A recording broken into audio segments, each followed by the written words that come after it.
across the UK, on DAB+, on your smart speaker, on your smart TV, and on your side. This is Talk.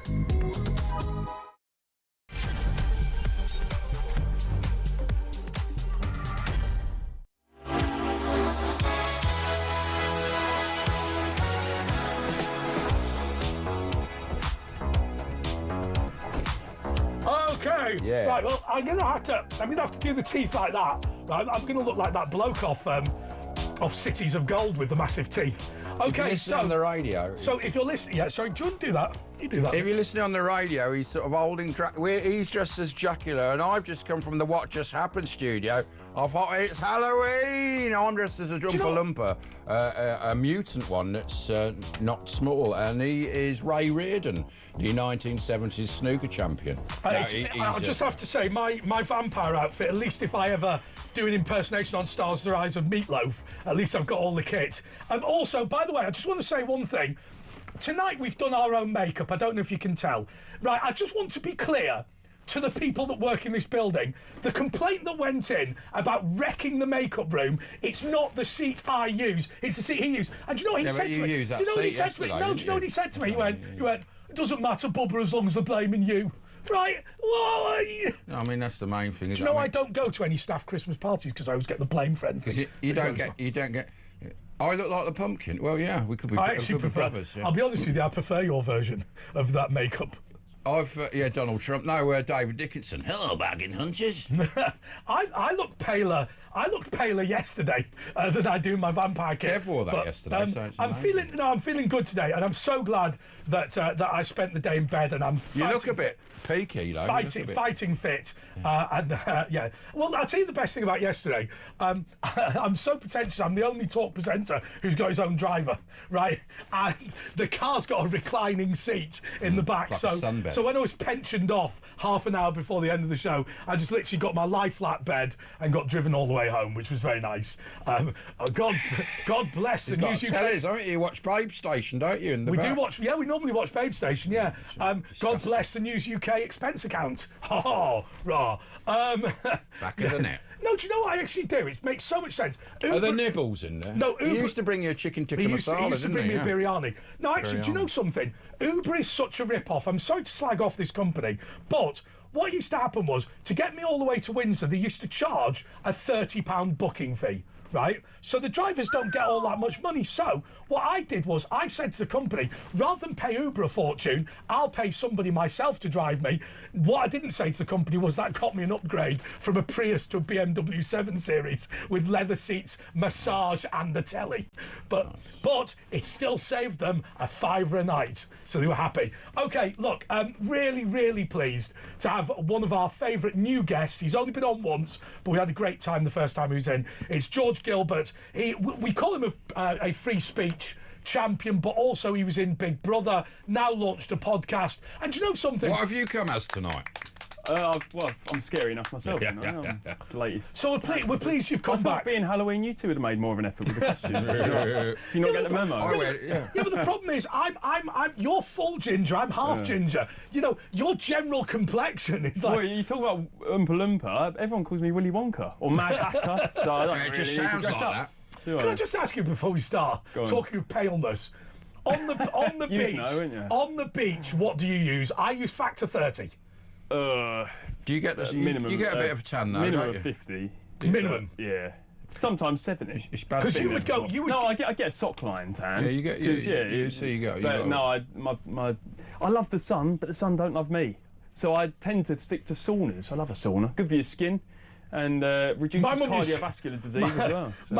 My mum, really embarrassing. My mum used to come back from holiday with prickly heat. You know that way you get the bumps. Yeah, you get the By the way, George is here, George Gilbert. He just got thrown off Big Brother. Is he still running the Big Brother? Yeah, it is. Yeah. See, no one. 2 weeks left. Who's gone back in? Hugh? What? Emily Hewitt, whoever that. Oh, that's our mate, isn't it? Yeah, but I was away that. Well, anyway. I never met her actually. You got thrown out for saying terrible things. According to the problem is it's so predictable, right? Yeah. So you know what our producer said, right? He said, They won't have wanted Emily to go out on the first night, and they didn't think that would happen because it was a vote amongst 3 people, but 2 of them were right wing, right? So they didn't realise that Emily. But our producer went, I've looked at the overnight ratings for the second day, and because the numbers have gone down, they'll put Emily back in. And God, he was completely right. Yeah, well, I actually heard since I've left, they had all-time low ratings. It's a shame, but hate to say it. Go show business. So we're not going to. And ours has gone up since you've been coming on. Ours has shot through the roof. Oh really? Yeah. We're not going to bother. We're not going to bother going into what you said, but the reality is. I think the summary is they wanted you to have an open and frank conversation about everything in the environment that you couldn't say anything controversial. Well, it brands itself as a social experiment with a plethora of different personalities from all walks of life, all the sides of the political spectrum. So I come in, try and make a bit of good telly, and the thought police come in because of wrong speak. So I mean, also it's illegal these days. Also, in summary, you tried to explain why historical figures had been anti-Semitic. And I think you had a first stab at it, right? Which is, there was a general distrust, the whole issue of usury. Well, so what you said was, well, there must be something in it if everyone's saying it. Well, I just think... a bit naughty, isn't it? Whether it's anti-Semitism or Islamophobia, or if everyone hated gingers, why do they hate gingers? So let's discuss why. Why do they? By discussing. Well, I think I can explain why anti-Semitism exists in the UK as far as I'm concerned. It's because of the usury thing, because of the fact they were able to charge interest, and because they were able to develop the first banks, there was a them and us attitude. I think maybe, but they do still integrate better than some communities. Yeah, but so look at me, I've really look how I look anyone who's got anyone in society. But people get jealous. But at the end of the day, everyone hates bankers. Now they're not all Jews, right? Let's be totally everyone hates bankers. But they never were all Jews. That was, there was the Medici, wasn't there? The Italians. Yeah, but they did a lot of good. They funded the Renaissance period. I'll tell you what makes me laugh more than anything else. Right, we have arguments all the time about uncontrolled immigration and whatever. The principal criticism of the Jews is that they have integrated.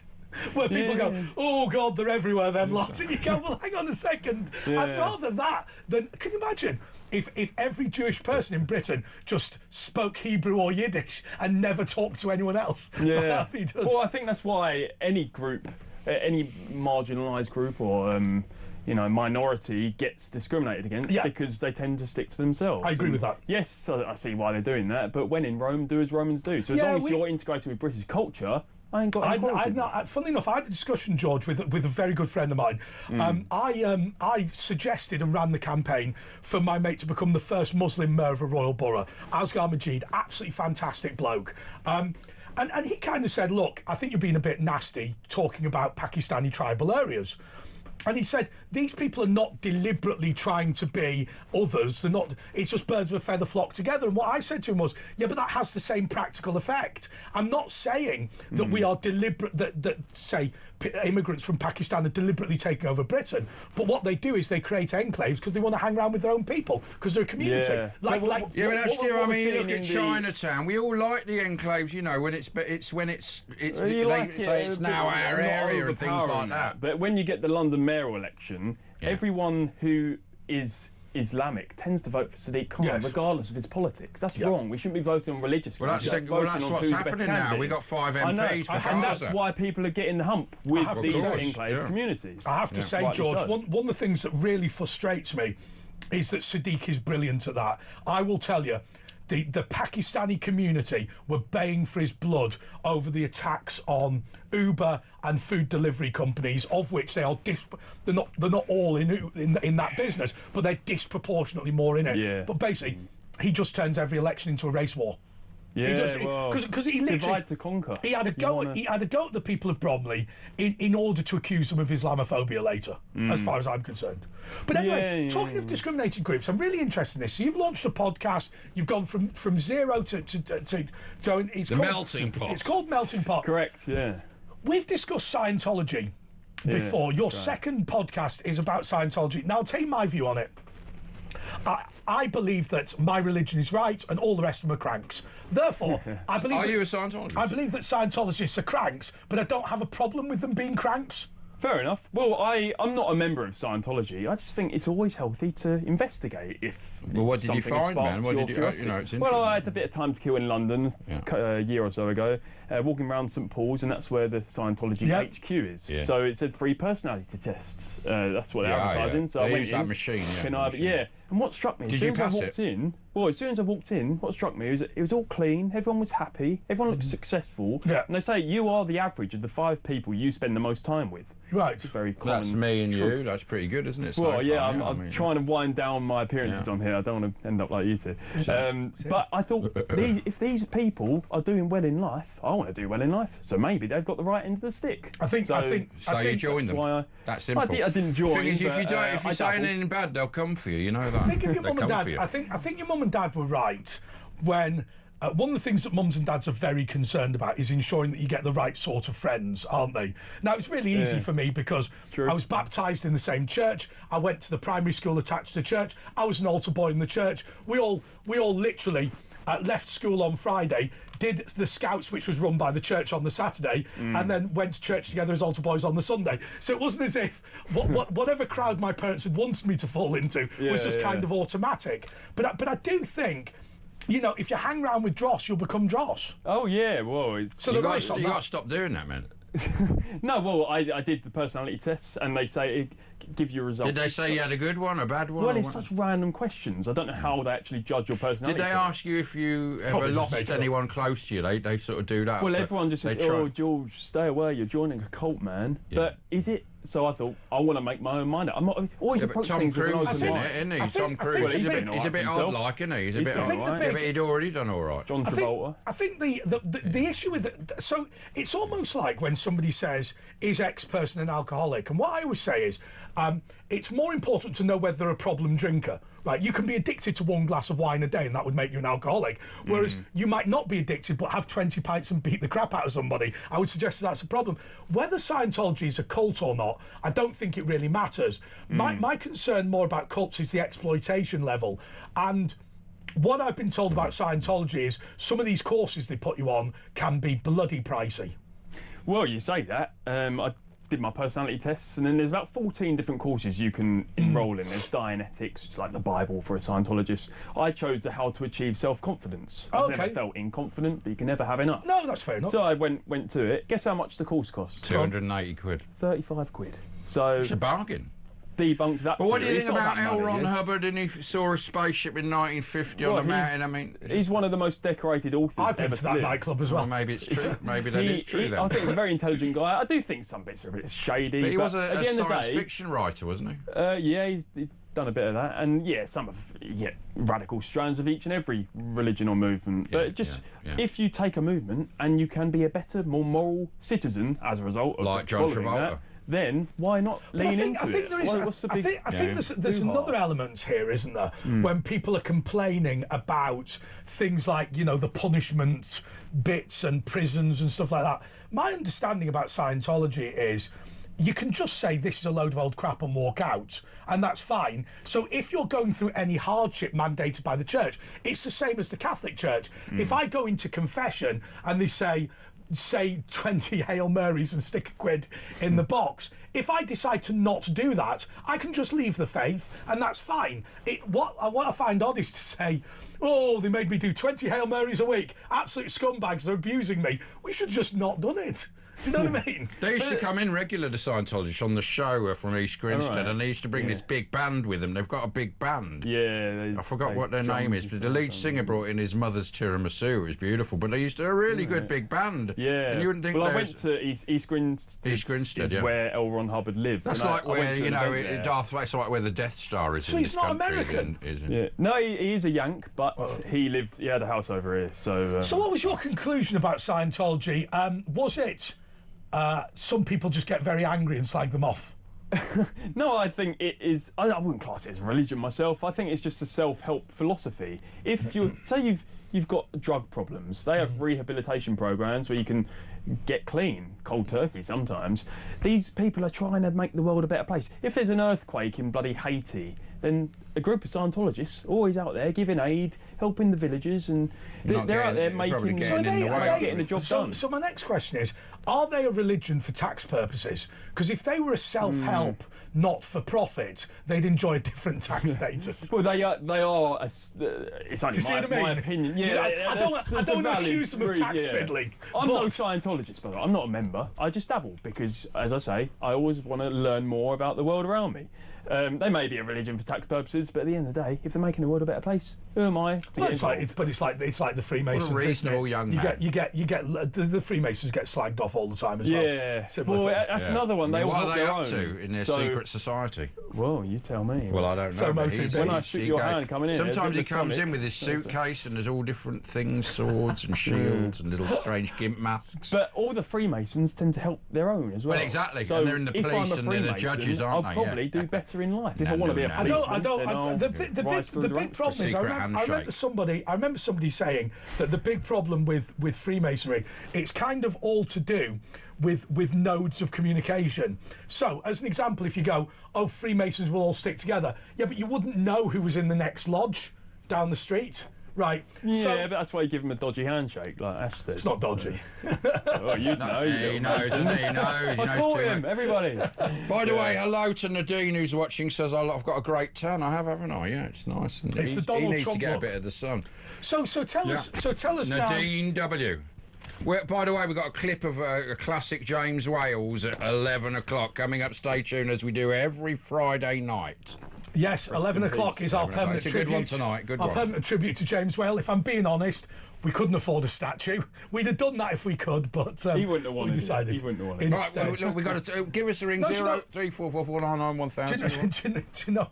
Do you know what I said? Do you know that big statue downstairs of that bloke kneeling down? I said it was Kevin O'Sullivan, and he'd won a competition to be the model for it. So what we'll do is, I'll tell you what we'll do. Why don't we just claim that statue downstairs in the foyer? What, the head one? Yeah, the one that's kneeling down like that, that's made of metal. We'll just say He's imagining it. He's imagining things. Yes, there is. Hallucinating. You've not seen it. Look, we'll take a break and find out what he's talking about. Back up.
welfare. It might be for the environment, it might be for health. My in favourite, which case, a particle may be a problem. My favourite food, welfare, my favourite food is whitebait because it's the maximum number of kills per plate.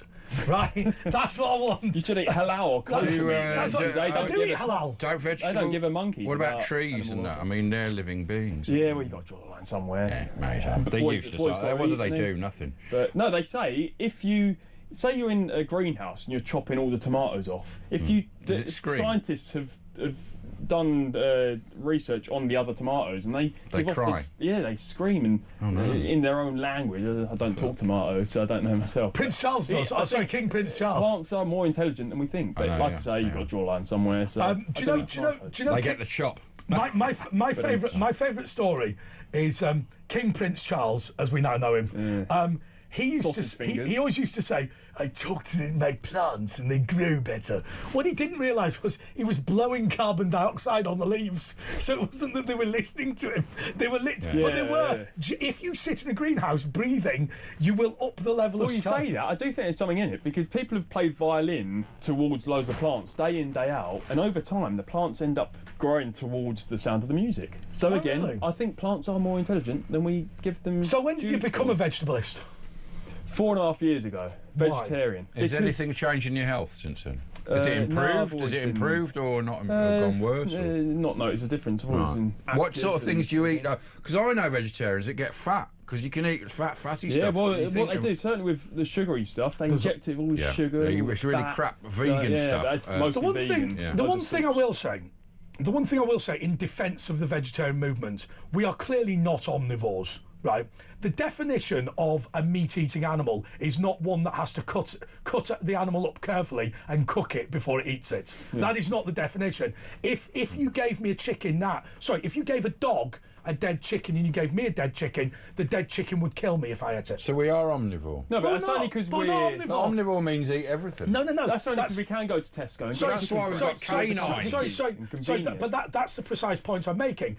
I cannot just kill an animal and eat it without doing anything else. But we used to eat. You can eat cow like that. No. So if you're on a desert island, there's a pack of goats, and you're starving hungry, are you going to slaughter a goat? But I can't eat it. People do eat fish raw. I can't safely eat it raw, can I? Not chicken, but beef you can. Probably can. Yeah. You heard of Liver King? Yeah. Anyway, look, we've got a video you've done about Britain losing its identity. Let's have a look at George's new TV show on Melting Pot. Run VC. This country is going through a national identity crisis. Trust me. British society is more fragmented than ever before. The reason why? Well, we could sit here and debate until the cows come home and waste each other's days. So I think it's going to be easier if you just agree with me. Now, I think diversity has a lot to answer for. And before you go, racist, I'm not pointing the finger at racial diversity, or no. I think it's cultural diversity that's tearing us apart. So, what is it that binds this country and its people together nowadays? Is it religion? Nope. Is it British values? No way, Jose. Is it even language, please? Again, no. I think it's Whitechapel Station in London that now not just has signs written in English, but also Bengali or Hindi. I mean, come on, that's just ridiculous. Truth is, the only thing we all share in the United Kingdom now is currency, and if that's not a sign of the times, then I don't know what is. It's almost as though we've colonised ourselves this time. I want a nation that appreciates its own customs and history. I want a nation that stands up for itself, and I want a nation that's unified under the same single flag. The fastest way we can reawaken this unity is to highlight why this country is so great and revisit the spectacular things we have given the world. Because if there's one nation that deserves to be patriotic, I believe it's our United Kingdom. So join me on my one-man mission to glorify Great Britain. Fantastic, that was. Well done. In fact, let's give him a little bit of a clap. Have you done any more of those in the can? Well, originally I had a YouTube channel that my plan was to glorify rural Britain, but since going on Big Brother, I've been more known for general political opinions. So now I do want to do this podcast thing so I can show you know, I can talk about Scientology for that. It just opens more doors. How easy is But it? How easy is it to translate the fame that you've come into recently into actually having a viable channel? Because, like, you know, how many millions of people have seen you, but then they have to click and subscribe and all that sort of thing. It's not that easy, is it? Yeah, no, it's very difficult, and notoriously, reality stars do struggle to translate and bring the audience to their own personal channels. But at the end of the day, you just got to be active on social media. Yeah. Trouble is, Andre, nobody.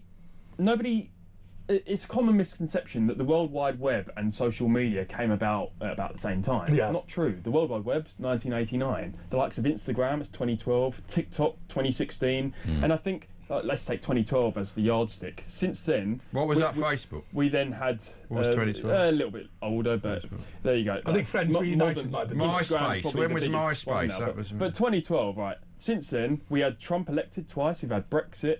Now, populist parties all over the Western world are on the rise.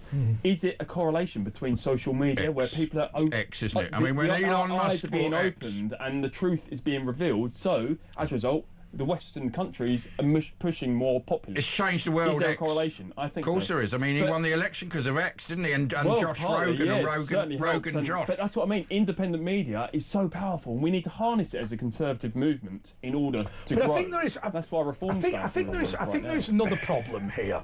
I did journalism as my postgraduate, and it was just when we were turning into what they were calling at the time Internet 2.0. So if you remember, the first, if you like, iteration of the internet was a complete Wild West. And the real difficulty was knowing where websites were. So obviously the search engines came about. But what then happened was Internet 2.0 was about siloing things off. I mean, I know it's not a great example, but in Afghanistan, there is one web page, Facebook. Right? Basically, you go on Facebook, what you can't find on Facebook, you don't get. That's it. And that sounds odd to us. But most of us now, in reality, you open an app on your phone and you don't access the internet. You access, you know, Twitter, X, or Facebook, or Instagram, or whatever. You're not generally around on the internet. And the reason why I think that's important is this. I've got a YouTube channel. It's got about 150,000 subscribers, and it brings in some money. But the reason I worry about YouTube is that they own me. And what I mean what I mean by that, let me give you the example. Let me give you the example. It might sound silly at first, of the gay god Matthew Lush. Right. This is a guy who's on YouTube. Is there a gay god? There's a guy on YouTube who's called Matthew Lush, and he has youtube.com/Lush and 2.5 million subscribers. Right? Jesus. And he's literally a young gay guy doing all this thing and whatever. And one day he receives an email to say, we're shutting your channel down because you've infringed the copyright of Lush Cosmetics. Now, I can tell you, using your surname as your YouTube handle is in no way an infringement of copyright by any stretch of the imagination. No court would uphold it. But because I should say, the following week, YouTube announced publicly that they'd done a £50 million sponsorship deal with Lush Cosmetics. Right? Amazing how these things had come about at the same time. But because of what they'd done, they couldn't say to Mr. Lush, we just want to steal the domain name. What they had to say was, you've broken our rules. The difference being, his 2.5 million subscribers are gone. He can't access them. He doesn't know where they were. He's lost his income. And so his business, which was probably earning him 200,000 to 300,000 a year, is now kaput, and there's no compensation. And they do it for people with what they say is wrong political views. Well, yeah, it's cancel culture. The Lotus Eaters, I remember they but you don't own anything. That's the fundamental point. I mean, and you try and sue them. You know, you're not going to be able to take on a big. But at the end of the day, it is a worldwide tool that's free of charge for the consumer to use 24/7. So you've got. But they're in control by But you say about any job. Suppose I got a job at Tesco's. They own me. No, but it should be free online. He should have his channel free online. You know, hang on. I agree. Hang on. There's a fundamental difference. There's a fundamental difference. People listening to this show right now, the reason that they're able to listen is we have bought a DAB transponder. In fact, we've rented them up and down the country. Right. If tomorrow our DAB supplier was to say, we don't like what you're saying, they can't turn us off. because what we do is we just go to a different supplier of the DAB signal. What can happen with YouTube, Instagram, all these sorts of people? They say, right, what is the asset here? The asset is the data, namely the subscribers. We own that. That is our property. When we decide we no longer want to broadcast you, you're gone. Ofcom can turn us off, but then they lose control. Yeah, but look, Ofcom are regulating taste and decency. The fundamental point is YouTube, Instagram, Facebook own the data. And I think that is a significant problem. It's not like owning a road. It's like owning the road and the cars and the license to drive the cars. True, but as an American company, that does ensure free speech. What about the there are some Amendment? good things to it, isn't there? I mean, JD Vance had a go at Starmer around the back of the Oval Office, and you know there will be repercussions on trade deals if they do. And rightly so. Too right and all. Someone says you look like Mick Hucknall. Yeah, I've not had that one before. No, but I thought But Elizabeth I. Is Elizabeth Oh, I? yeah, it's just ginger and curly, but Oh, ginger, yeah. it's worse. I've been called worse. Can you in my sing time, well? so. No, Yeah. neither can Mick Hucknall. Fly me to the moon. No, higher. They used to call him they used to call Mick Hucknall Simply Red, but I haven't seen him recently. It's more like Amply Fed, isn't it? What's coming up next? Well, Georgie? yeah, I've got to On power your on with this podcast. podcast thing. I want to get What's your topics, I man? want to pad out the content first with my views, because I only spent 10 days in the Big Brother house, and people were like, I had 1,000 People need to know direct more messages about saying, you. yeah, I want to know what you got to say about the world. So I want to get 1,000 direct messages. What? Yeah, just people saying, "Oh, I loved you on the show. It's so rubbish now." Had one guy say, "I hope someone pulls a Charlie Kirk." Yeah, you had a date for the first time, didn't you? Ducks back. Yeah. He's famously a virgin, aren't you? Famous. That's photo. But no, there's nothing wrong with that. Stop laughing. No, you had your first date. He's been dating Madam Palmer and 5 lovely daughters. No, Well, he hasn't even done that. I've recently sent my job application to be the next Dalai Lama, so I got to kind of. You might do, yeah. You have to Yeah, get but, born. yeah. But you had a date, didn't you? I did, yeah. Well, How I've had far a did few you get? offers, but I bet you have now because you like, you know. Yeah, well, it's that's fame. it. Like, Fame. you got to take with a pinch of salt. Are they just? Yeah, but getting in it's a touch? bit I don't Do they get. want a bit of G. Gilbert candy? Just Well, you know, on Facebook? Peter Crouch said. They said, "What would you have done if you? What would you be if you hadn't been a professional footballer?" He said, "A virgin." But here's the like it. here's the thing. So when you came in and said you were a virgin last time, you're a good-looking bloke, you're erudite, you know, you're quite an interesting person. So I'd assumed. Yeah, he's dating, just doesn't want to go all the way until he's married. That was the assumption that I'd had in my It head. looks like a pre-Raphaelite painting. So do you look like? my question, yeah, I do. my question then to you, Toulouse-Lautrec. so my question then to you is this: is the reason why you hadn't been dating because there's some reason why people wouldn't date you, or is it because there's just no dates? They just don't tend to happen. I just didn't. I didn't chase anything like that because I feel like right now I'm in my 20s. In your 20s, your greatest assets are your focus, your energy, and your agree with that. youthfulness. Now, I've only got them for about 10 years. Everyone says as soon as you turn 30, you start drying up. Nonsense. So I want to get cracking with career, and then the less you seek, the more you find and all that. I think Then that's probably maybe right. the romance will come. But I'm not interested in that. So everyone my sort of age is so distracted and on this hedonic treadmill. No, Oh, you're got to right. have the latest iPhone, got to have a BMW on finance that drains away your savings. Not me. What- I'm talking about the bigger picture. I want stuff that So what will do get you me want? further in life. What do you want? Well, I want to work hard now, so in my 40s or 50s, I can No, put but my is feet up and is do what I there a like. dream? Yeah, well, Ambition, what's your ambition? I've always Which is been exactly what I interested asked, actually. in politics. Yeah, what's your dream people and go, ambition? oh, would you get into politics? I think it is written in the stars for me, to be honest. I think I probably will end up going in there at some point. Do you have a party It's so yet? toxic. Yeah, I would, if there was an election called tomorrow, I'd vote Reform. But I still have quarrels with Reform, don't get me No, wrong. Do you think it's the only alternative to the? Yeah, well, I mean, as I say, I don't agree with anyone, not even my mum. But you need to break the entirely. system down But as it is, Reform are our best hope of. Yeah, I mean, I bringing think us there's a back where it great tendency now to misunderstand collective responsibility and to say you have to agree with your political party on everything. That's not what collective responsibility says. It says when you pool together, you come up with a decision collectively and you stand by that collective decision. There is So- wisdom in the council of many. Yeah, so you're not. I mean, this Jeremy Corbyn thing. Jeremy Corbyn in so many ways is quite juvenile. For an old man, that's remarkable. Like a student. But fundamentally, when you rebel in the House of Commons, all you're saying is, I'm incapable of being a team. What you actually need to do in politics is negotiate with people and accept that you win some, you lose some. True, but it's a circus parliament, isn't it? I don't think democracy's working anymore. No, we need a new system. to break what the does that system, look like? Maybe a dictatorship? I don't know. But you're I think going it's dictatorship. There's a Socrates. Apparently the youth want a dictatorship. Well, anyway, yeah, look, we're going to take a little break here. Just before we say that, I just want to close this off. Just say one final thing on this. Go on.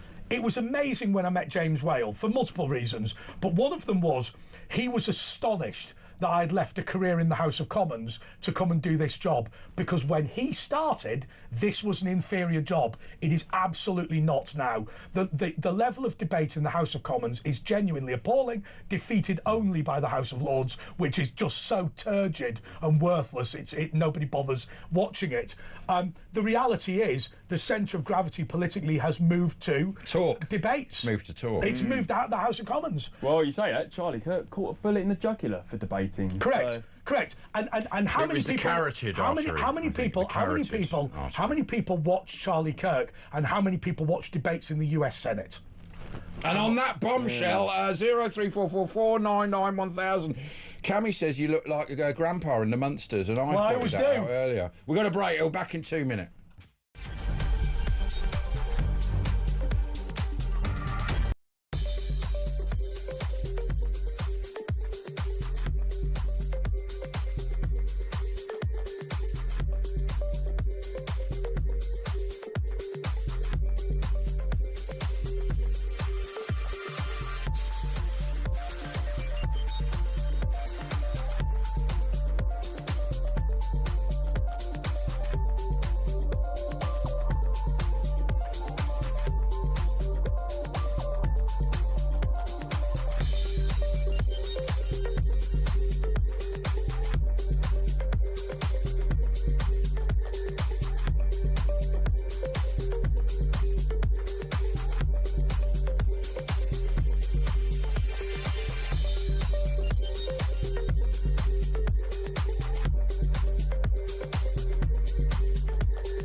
Across the UK, on DAB+, on your smart speaker, on your smart TV, and on your side. This is Talk. Well, you're too late now. Oh, for God's sake.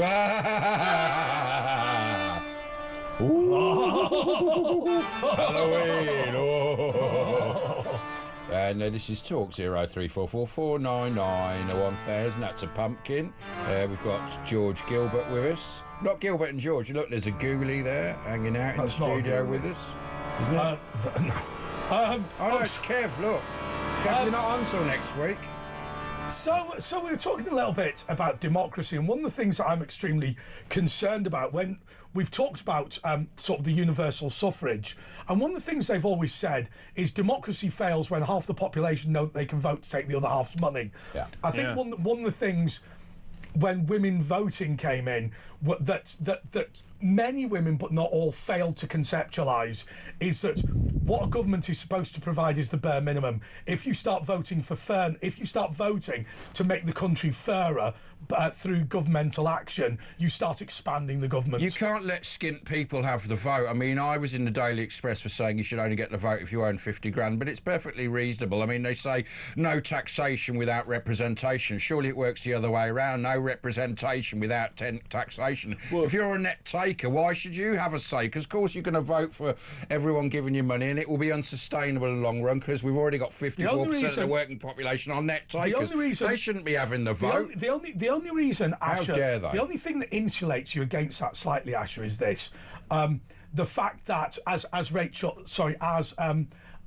Angela Rayner discovered, the other person is you. Right, she's going, I can't afford paying 30 grand in tax, right? But Rachel Reeves, but they get away with it, don't they? She's making a comeback. But she's put the rule in, hasn't she? That I despair of the whole thing simply because instead of trying to do the basics, we're now trying to solve the world's ills, and one of the world's ills is we believe the solution to Damascus is to move everyone from Damascus to Birmingham. Yeah. Well, Socrates was a big critic of democracy. He says, supposing you're on a ship, sailing away at sea, and it's a big storm, and the ship's it's a mutiny. Who would you ask to steer the ship and what course of action to take? Would you ask the catering assistant or the tea boy? No, you wouldn't. You'd ask the people who are most experienced and have sailed through stormy seas before. Now, on that note, why do people who are unemployed and don't give back to the system, like you say, Ash, why do they deserve a vote? Well, okay. What do they know? What do I know? I think leave it to the best people with the knowledge. So I think you're completely wrong, and I'll explain why. Because there is one huge advantage to democracy. Just having that general political debate improves the quality of government. If you look at a classic example, Vladimir Putin invaded Ukraine, and the reason why he lost in the early days was because he believed that his military had a capability that it didn't have, and that's because there was no scrutiny. I don't think he lost though. Well, he didn't he? Because he wanted to take Kiev in 48 hours, and he's still not got there. But my point is this: he believed that his units had a capability that they didn't have, and there was no independent media to scrutinise it. So that's the advantage. What you're talking about, I would suggest to you, is this: in a democracy, you do get the best people to run government departments, and then they're supervised by a parliament. What has happened recently in Britain is we've got to the stage, like the Soviet Union, where government runs everything. And because government runs everything, I mean, where the civil service run the government, basically. As an example, if I say something rude to you on Twitter, the police believe it's their role to intervene, right? Which is plainly ludicrous. And what then happens is, because you no longer live in a country that has a small number of collective services provided by the state. You have a state that owns you, and that fundamentally becomes dysfunctional. You can talk about the Afghan war, you can talk about Star Wars, you can talk about uprisings in the East, the Catholic Church, Pope John Paul II. The Soviet Union fell apart because it was just so overbearing. It just couldn't. But it's falling apart here, isn't it? Yeah, exactly. For the same reason. I just think we need to try something new, and in my mind, I try and explore new alternative methods of governance because I don't think democracy is working. Well, but it used to. It used to in the late 70s. MPs don't represent their constituents anymore. They represent their number one. Look at the likes of Rachel Reeves and Angela Rayner. Well, it's because people used to vote for one of two. People used to vote either Tory or Labour. They were stupid. The problem is you become so overbearing. My favourite example is the DBS or the CRB. So I had a friend who was a Scout District Commissioner. What used to happen was a new Scoutmaster would move to the area, they would phone the old area he was from, and then the old area would go, don't touch him, he's dodgy as hell, or they'd go, great bloke, he joined when he was 9 and he's now 40, right, and he's gone all the way through Venture Scout. Still wears shorts. Right, okay, and it looks bad, I accept that. However, now what happens is this: my dad's in youth football, right? What happens is, he said the way that you get a new manager for a youth football team is there's about 4 or 5 dads that turn up when the kid's about 7 or 8. And basically you go, oh, George, would you mind just picking up a couple of kids that you drive past? Oh, I don't want to do it. But oh, come on, do us a favour. And that bloke then starts picking up a load of kids. Then you go, hey, do you mind you doing training? Well, it's a bit difficult. No, just I'm off this week. And my dad said, slowly but surely, you would make one of the dads the manager. And that's the way it worked. Here's what happens now. I go, hey, George, you turn up every Saturday to watch your kid. Can you pick up 2 or 3 kids who live nearby? Well, also, I'm going to do a full background check on you. Can you please sign this form and give me all your details? And now, if all of these dads were paedophiles, okay, fair enough. But there is no doubt. There is no doubt that the evidence bears out that ordinary people do not want a background check from their local football team. Right? And so what now happens is a large amount of youth sports, a large amount of scouting has disappeared because of this overburden. Now, if you think that the DBS has cut the amount of sex offenders, I invite you to look at Rotherham. Yeah, but look how much they actually care. They'll move in people, migrants who come in, they don't know who they are, and put them next to a primary school, and they'll linger outside smoking a hubbly bubbly. Anyway, on that bombshell, George, it's been great. The podcast again was called Melting Pot. George Gilbert's Melting Pot. It's my George Gilbert decides what goes. And where is it on YouTube? It's on YouTube. Yeah, YouTube and Spotify and all that. That was a racist song in the 70s, but it wasn't really. It was Linda Lewis. Well, I just think it's a melting pot because I'm going to talk about lots of friend of the show, Linda Lewis, Shirley Lewis's sister. It's a great song. Sooner or later, but a little bit. Yeah, no, I just think with the likes of Elon Musk saying civil war is imminent in Great Britain, I think no one wants to see a civil war really, because it'll probably be very bloody. But at the end of the day, we need to start talking about different things more, and hopefully we're not allowed to. Though, that's the thing. It's like a pressure cooker, isn't it? It's building. We need to use. Us as the conservative movement, small c conservative, we need to utilise these social media platforms and independent media like podcasts in order to spread messages that open people's eyes. Because I do think populism is on the rise. Why is that? I think it's because it's popular. Yeah, well, people aren't consuming this. It's just another word for democracy. They're trying its wordplay again. It's 1984, all populism's bad. It's just democracy, isn't it? George, I will say, I think congratulations on this, because you're at 10,000 subscribers on YouTube, which is it doesn't sound a lot. It's a major challenge to get that far. It is, yeah. About 10,000 to anyone who's... He's only just launched it. That'll do well. Thank you so much. Previously, I was doing all that rural Britain, and I made it to about 1.2k, so going on to Big Brother has helped bump that up. But now I just need to start utilising that growth and... get the wheels in motion. Thanks then, George. Anyway, look, we got the Monster Raving Loony Party. Is it Beanhead or is it not? Stay tuned. Thanks for coming in, George. It's Melting Pot is YouTube. Go and have a look. It's Talk with Andre and Ash. More with possibly Beanhead from the Monster Raving Loony Party. Barmy Brunch after this.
across the UK.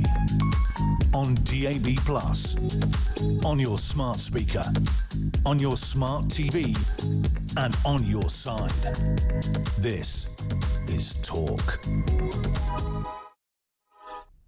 Hey, we are here. White music. Oompa doompa dippity doo. We've got another puzzle for you. Call us 0344 499 1000. Now we're going for your spectacular stories. By the way, we'll introduce our guests in a minute, but have a look at this. Look. People said you look like Grandpa Munster. And is That's that a because picture? I'm dressed as him, you fool. No, but even when you're not, you look like him. It's Hang incredible. on a second. I'm meant to look like... You look like him without the Do you know makeup. what it's like? It's like when people go, Richard Madeley's like Alan Partridge, because Alan Partridge is doing an impersonation of Richard I mean, he Madeley. does, yeah. Right? Let's just hold that in front. Look, Andre and Ash. Anyway, are we still on? Anyway, we've got Barmy Brunch, otherwise known as Beanhead, from the Monster Raving Loony Party. You look like Crichton from Red Dwarf has got asbestosis, right? He's got bean hands as well today. Yes, well, it's got cold outside, so I thought, do you know Sausages what? for a mouth, ears with bacon rashers, and your eyes are your eggs, and no HP sauce. No HP sauce. Crucially, it's got banned. What's the latest with your Monster Raving Loony Party political Still career? go- well, Have you won still any go- council seats yet? Not yet, but I'm Well, you're never gonna do hopefully it. going to run at the by-election next year. Which one? Well, that's Oh, the you thing. don't know. It's the one You that don't it's know. the one that you got to wait and see. it's the Dukedom of York by-election. Have you thought about switching to Reform, or are you going to stick with the Barmy I Brunch? might stick with Looney. I might stick with Looney. Yeah. I love my favourite thing about the Monster Raven Loonies is that they have a spokesman for the Navy and floating voters, which I think is. By the way, I'm the Minister for TV. You know that for the Monster Raving. I was, They gave you a that's yeah, good. last year with Roy Wood, Rick Wakeman, Debbie McGee, and some other bloke. Debbie McGee. Yeah, well, I got the Minister of TV. James Whale was Minister for Wales as well. He won it a few years ago. Minister for Wales. Yeah. As in both the creature Yeah, and the both country. the creature, because his mum was Welsh, so, you know. Well, that's probably not the reason they give it him. If I'm being No, it covers Can all you Wales. imagine James Whale got the role of Minister for Wales because his mum was Welsh? I don't think so. He did like Welsh. He did like that. So Barmy Brunch, look, you've got some spooky stories for us, but I think what we should do is just talk about your Monster Raven Looney thing up until the news and leave those stories until Yeah. after Have the them news. salivate. So, Yeah. right, I just want to ask you this, and maybe this is me being a little bit serious, but there's always been an important part in France. There's something called a white vote, which means you can go in and vote for nobody. And political parties are always very interested in who turns up and votes for no one. Similarly, in student union elections, which you'll remember, there was something called reopen nominations, which what you could do is you could say, don't like any of these people, let's vote for literally the election to be rerun. And people would get wronged who were disliked. Your Monster Raven Looney Party, on a serious note, does perform that role of none of the above, doesn't it? It does, and it's a good role because it's what's needed. I mean, still, on the night that I ran, there were still people who spoilt their ballots and just crossed it all out and wrote bunch of losers. They could have on the voted for ballot you, ticket. couldn't they? Well, that's the thing, and I was waste. thinking, well, that is a waste. But what was your real motivation? Is it partly because at the time you were doing a job where you didn't want to show your face? I think it was a mixture of things. I think that's part of Because it. he's a school teacher and all the kids would, you know. Narrows it We're down. not meant to say. He's a physics teacher in Sussex. Yeah. He's Form 5B. Mr. Wilson. He's No. a Michigan school inspector. Right. Every time, it's like an Easter egg hunt. Every Yeah, time that's I right. come on, you guys give away just a small Little bit. snippet. Yeah, that's right.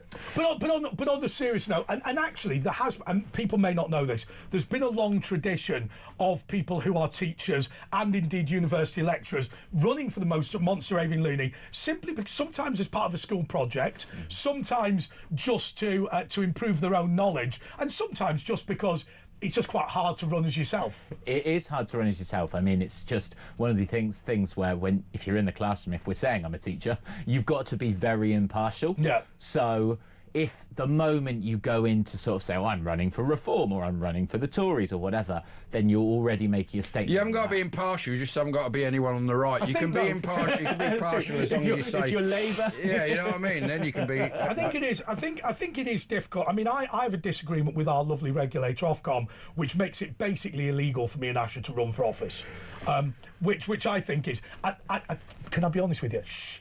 They've not read the law properly. That's not what it says. But anyway, they think the rule is that anybody who's on TV or radio has to give up their job in order to run for office. Well, in our case, that's just not. But they're just up. They didn't do that when Dave Lammy was having a show. But now that Farage has a show, they're all on top of it. We know what they're up to. So is that right now? Now the restriction is, it's not even if there's an election. If you intend to run... They're trying to do it. I mean, they haven't got... No. What you have to remember is if you're an election candidate, but the definition of election candidate... So what the Conservatives will do is... Sorry, I didn't mean to... what the Conservatives will do is they'll call you the prospective parliamentary candidate, and you only become the parliamentary candidate at the close of nominations. For them, that's because of spending. The minute you say, I am the candidate for Sussex, you have to do your campaign. But there's also the Representation of People's Act, the PERDA, you got a few weeks before the election, but they want to try and extend it to people not being able to present a show when they're an MP, like Farage. But obviously, like I said, they didn't moan when it was Lammy. It's just obviously a ruse to try and get Nigel off his show, and he knows that's what they're I think it's. I will defend Ofcom slightly here. I want to defend Ofcom slightly because their objection isn't Farage. Their objection is they think the system should be no politician should be a presenter. Yeah, right? But all of a sudden blew up when Farage had the show. Sure, but my point is they think the law says you can't be a politician and a presenter. It doesn't, nor does it prohibit me and Asher from running for office, but they think it does, and it's going to be quite hard to persuade their lawyers that they've read the whole thing wrong. Anyway, we got the news, haven't we now? So it's me and Andre, we got Bean, Eddie's staying on, Barmy Brunch, 03444991000. It's Talk, it's Friday night, good Shabbos.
Across the UK, on DAB+, on your smart speaker, on your smart TV, and on your side.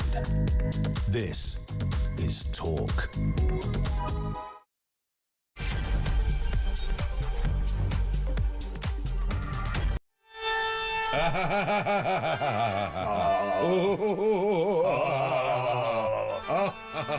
I'm an umpa. Look, we don't do that sort of thing. Okay. Anyway, so no, I normally say hello, don't I? So say hello. Yeah. So what I wanted to say is, at 11 o'clock on Friday night, we do a tribute to our great leader, James Whale, who has passed to the recording studio in the sky.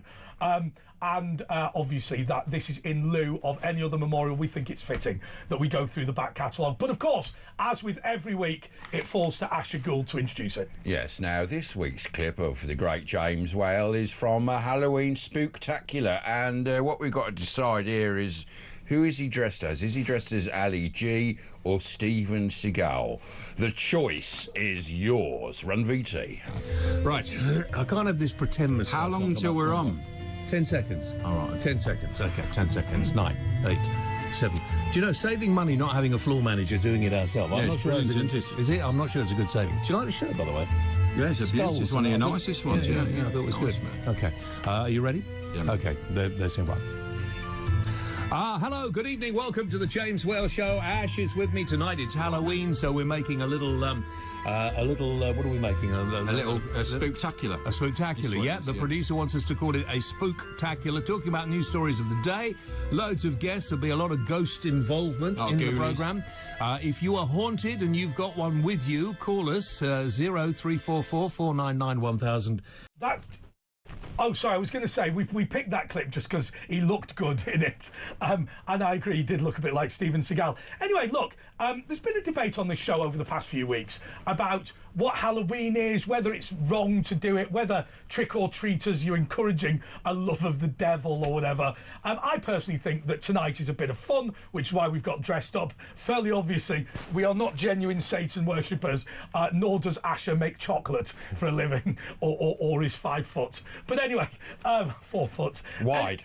Anyway, so we did want to talk to somebody who understands a little bit more about what's going on with all of this, and whether it's just a bit of fun, whether there's any relevance to your life. She is Shelley Mays, and she has described herself as a witch. Shelley, first of all, do you know what? We were discussing...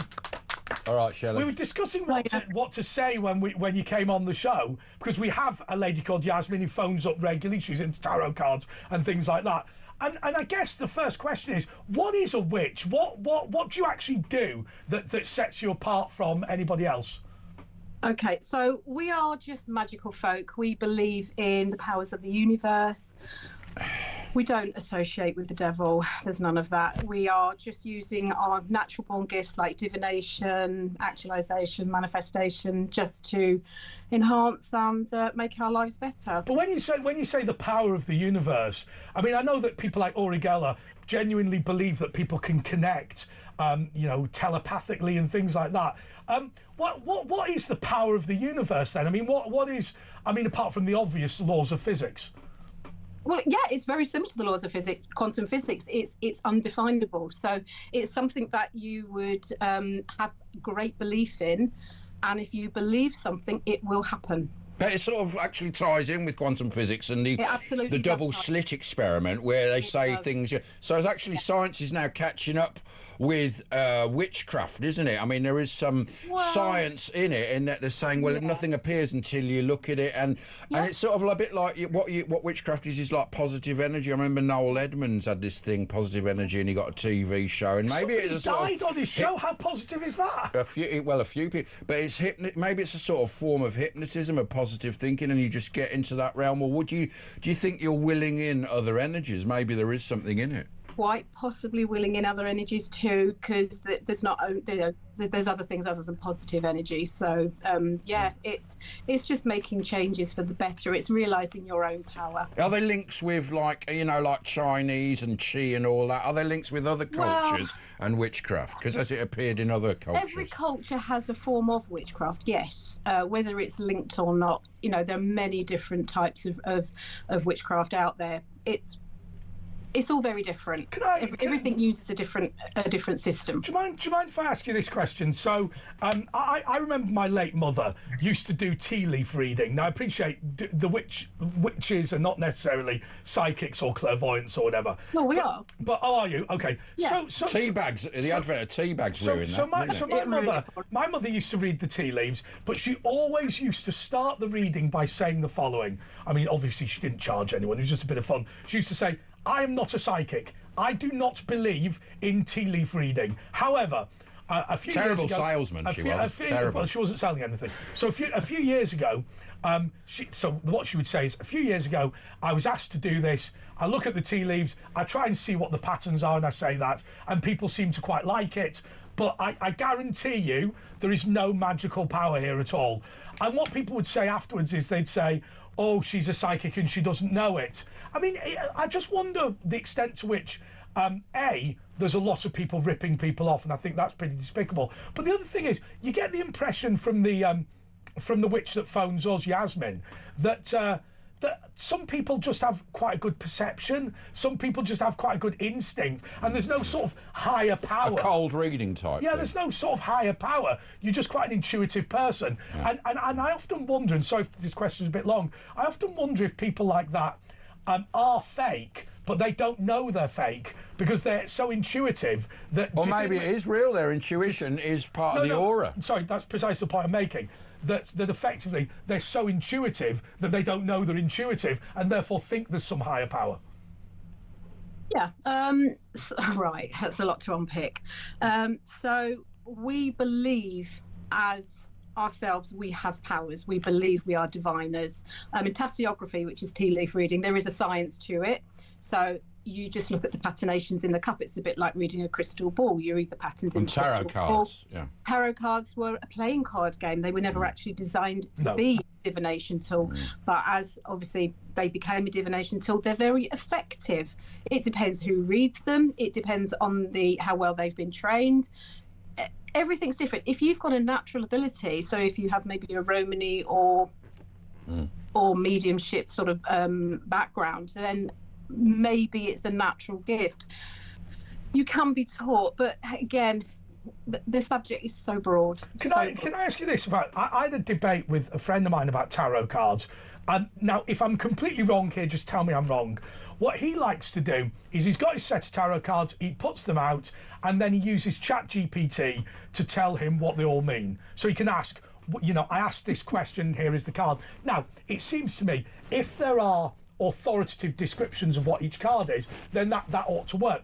But my understanding, and I might be wrong, is when people found tarot cards, they actually didn't find the instructions. Ergo, any description of how to read a tarot card set merely represents... she's got a cat, obviously. Is it a black cat? But any interpretation of the tarot cards would merely be somebody's opinion, wouldn't it? Yes, I can agree with some of that, absolutely. So divination's such a broad subject. So when you're reading the tarot cards, yes, you're reading a picture and it's a set idea what's in that picture, but you add your own thoughts to that. Yes. So you get a feeling from somebody. So if you're sat across, you pick up their energy. So we also read their energy as well as interpreting the cards. So it's like a storyboard. So you just interpret it. So we would like to think that we're authentic in our delivery. So I mean, ChatGPT, obviously it's a thing.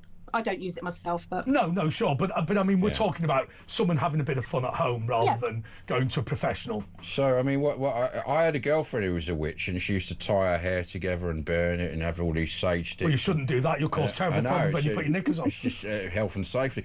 But I mean, what sort of spells have you done, and have they manifested themselves in any way? What have you done? I own a shop. I actually own a witchcraft. So you've commercialised it. I mean, what sort of things do you sell, and what can you do? What have you actually done with your products? My products? That's an interesting way of putting it.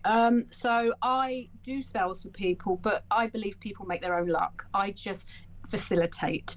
So if you come into me and ask me for a spell, I'll work out the best way of giving it to you so you're not harming anybody else. Have you got testimonials and that stuff that's worked? Well, on my website there's, I have some reviews, but I'm not going to blow it. So you just said something there which I thought was quite interesting. So if I was to just order some stuff online, I actually might, according to your views, unleash problems.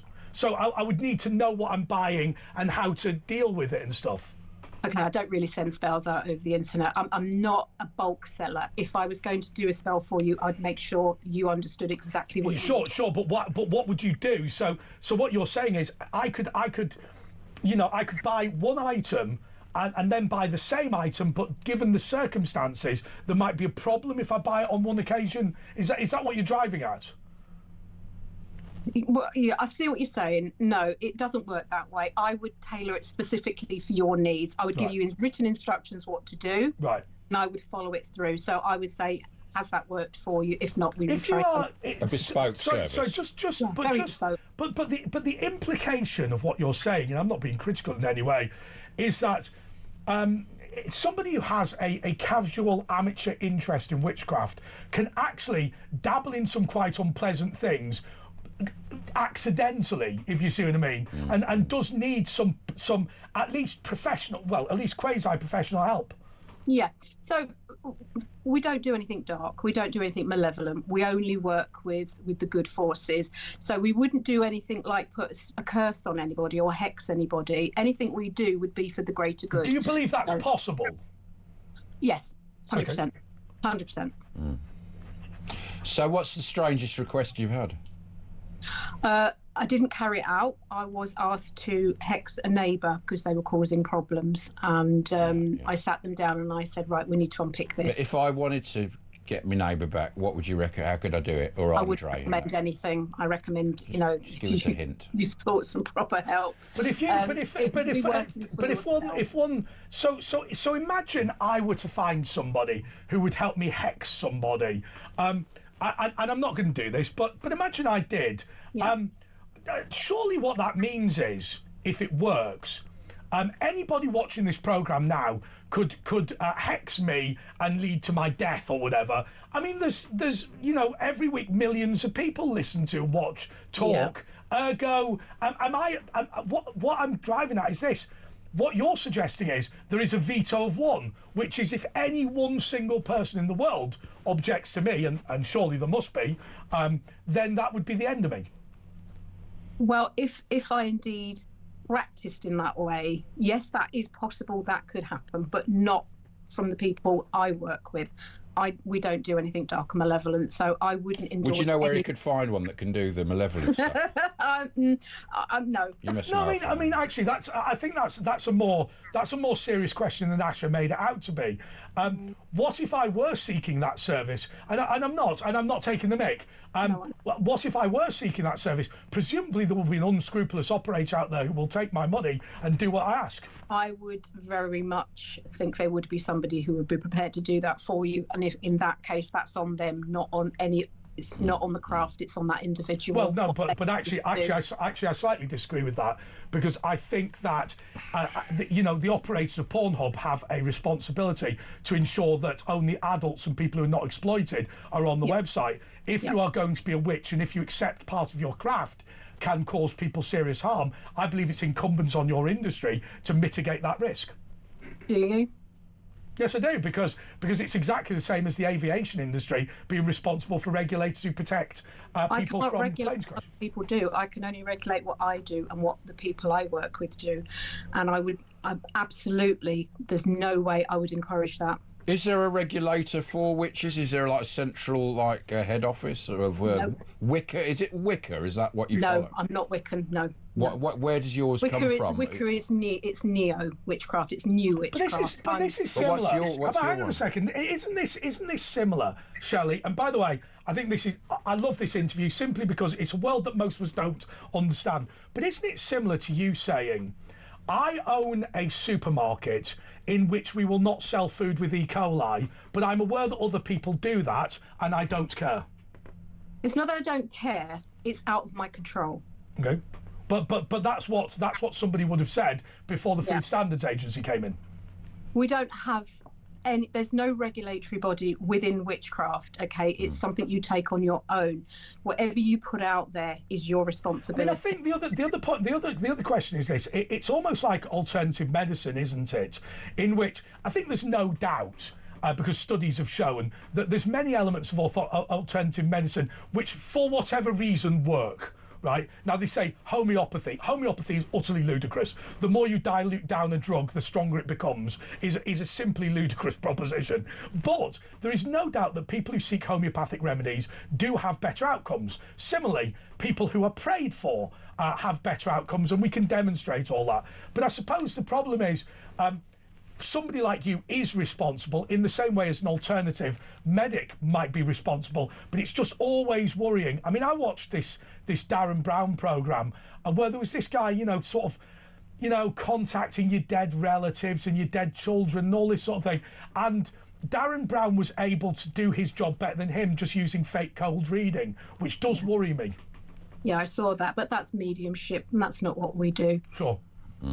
So do you have you got the typical witches things like a broomstick? Have you got powers that you can't fly, can you? I do. I sell cauldrons, candles, herbs. We have an apothecary. We sell. Whereabouts is your shop, by the way? It's in Lincolnshire. It's in Horncastle. Oh, that's a shame, actually, because I want to pop in now. Is that a centre of witch? I know Glastonbury is full of witches, aren't they? But where's the main area for witches? Not Horncastle. You're out on your own. I'm a standalone business in Horncastle. So before we go, we've still got Barman Brunch who's waiting very politely. Let me ask you this. We've started this, and also I just want to say once again, thank you so much for coming on, because, people are interested in this, and I think most of us don't fully understand it. We think it's hocus pocus, but at the same time we have. Well, it is literally it's hocus pocus. We have seen examples of things that suggest there's something in there. So I guess I started this interview by saying, is Halloween a complete waste of time? Is it just a bit of fun with the kids, or is there any wider significance? And I guess it's for you to give the final word on that.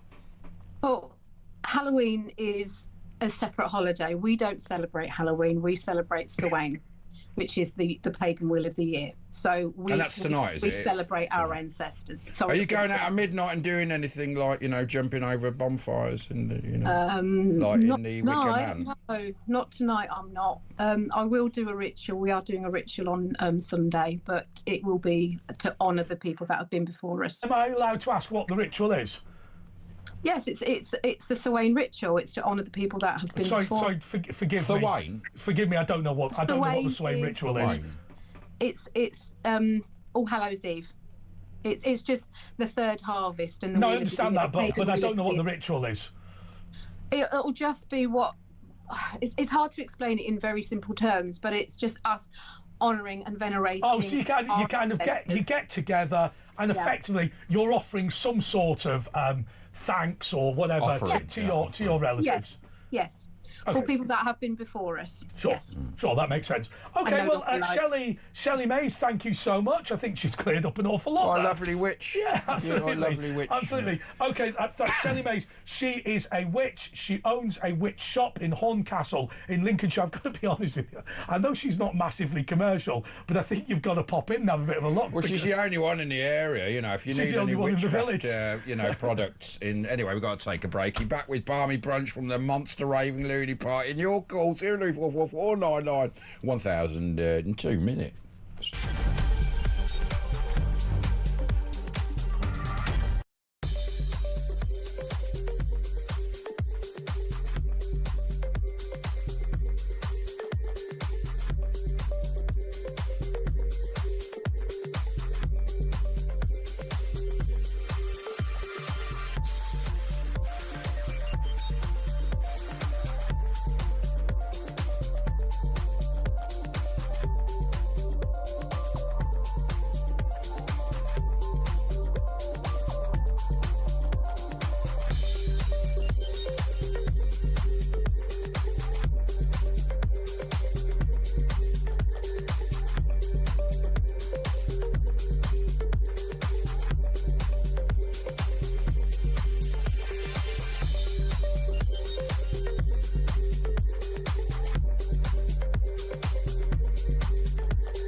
across the UK. On DAB+, on your smart speaker, on your smart TV, and on your side. This is Talk. Can you not change the music? I mean, there's other horror music. It's the same music every break. Yeah. It's Halloween, that's why we're wearing it. We don't normally dress like this. I do. Well, he does, yeah. I love it. I love it. I noticed something. This bloke that you've given me the picture of... It's Andre Walker's new publicity shot. He's wearing a fake knighthood. He is. Well, that is a knighthood. Maybe That's he was a knighthood. That's an order of chivalry. Who is he, anyway? He was in Munsters. He was the grandpa in the Munsters. But who is the... was his name Grandpa? He was I think he was a Jewish guy, a Polish New Yorker. But it's not all about Jewish people all the time, actually. No, but this guy, I think he looks it, doesn't he? Actually, you do. Yeah, maybe you could be. I look Jewish. Oh, no, you can't, right. You can't. Yeah. You can't. Right, we've just accidentally stepped on It's Andre and Andre. Let's just be very clear. Asher is making a joke. Okay, so we're here with Barmy Brunch. Barmy, thank you so much for staying quiet for all that period and listening to The Witch. I just want to ask you now to do your spectacular stories. We've never got round to your stuff. In the history of me coming on, which is now a year and a bit, because Trump's failed assassination marks the date. I still shudder about that. Yeah. I still shudder. Trump had got shot, and the guy that we had as a contributor had his face dressed as a plate of beans. I mean, that's going to be good, isn't it? When the chief executive turns on, when Rupert Murdoch turns on the TV. I remember the Iraq War broke out, and we had Cato on from the Pink Panther. The BBC. Well, I think he shouldn't have invaded Kuwait. The BBC have got a defence expert. Sky News have got people live, and we've got a fella with a tomato. A gimp, a bean gimp. Can you imagine Rupert Murdoch going, let's just skip through the channel, see what we're doing on the night that Trump... I'll tell you what, this is going to sound awful, Barmy Brunch, but thank God they didn't kill him. Yeah, right? Because for everyone's sake. I know there are lots of reasons for saying that, and you know, it would have been awful for him and his family, and it would have been an attack on democracy. But I just couldn't have faced work the next day with you dressed a plate of beans talking about the assassination of the next president of the United States of America. The call comes in from New York. Rupert's on the line. He's going wild. He's going absolutely wild. Anyway, sorry, Barmy Brunch, right, let's do your stories. Come on, Bob. Where's your single-use plastic? Go on, E. No, we don't. I mean, there's one bit there. I mean, we're actually doing all right in this studio. Yeah. Well, I don't think those... See, that's why Halloween is Britain's most used single-use plastic. Is so it? there's calls to actually ban single-use plastic by various charities. I mean, this weird... Yeah, that, you got your teeth. Everything's plastic. So there we go. Oh yeah, that's right. So no, everything we're wearing here will come out of a single-use. It will all be. It's all crude oil, isn't it? It's going to be buried in a hole in a couple of weeks. And that is the problem. So and there's sent to China in the third world. Building calls in the last year or so. Various charities are coming in saying that we just need to stop. But it feeds this is all made in poor countries, and it gives them an income. Yeah, nothing. And then we send the rubbish there. What would you need more? Get a job for your 9-year-old, right? Well, they got the small hands to get in the machinery. No, that's what they. But you're quoting Schindler's List now, right? Let's just I was not. Right. Okay. That's what we did in this country in the 1800s. Let's stop for a minute. Right, so when I was at university, right, if there was a fancy dress thing, you went to the fancy dress shop and you had some kit, which was of quite a good quality. Now, what you get is this stuff, which I'm not being critical of, but it's rubbish, isn't it? Shrinks I mean, it's in not. The wash. Yeah. So this is never going in the wash; it's going in the bin, right? Yeah, but you're right. No, but it's interesting, because yesterday Samara came in with a genuine old medieval thing, and she'd hired it from this costumier's, which is about 250 years old. There's one near me.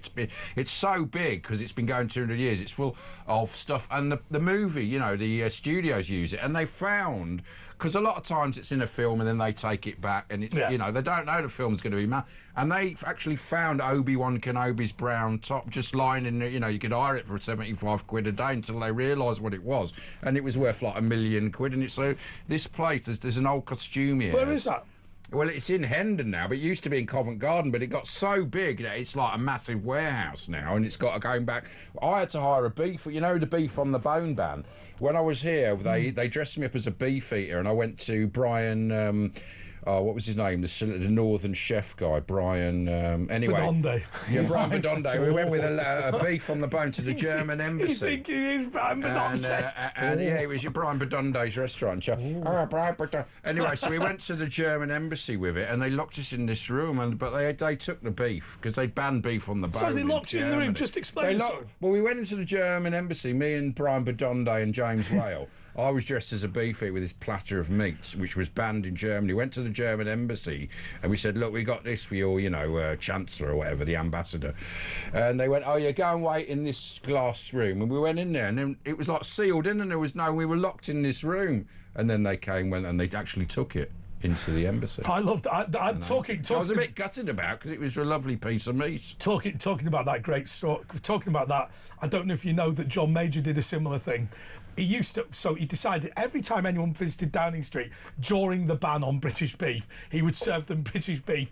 And Helmut Kohl came over, and he was a big lad. So they said what they had was, they always had an alternative available. So he said to Chancellor Kohl, would you like the beef or would you like the alternative? And he just went, I'll have them both. And apparently he just had 2 dinners. Like David Lammy when he had 2 portions of chicken. He was living the dream. Single-use plastic. Yeah, I've got to be honest with you.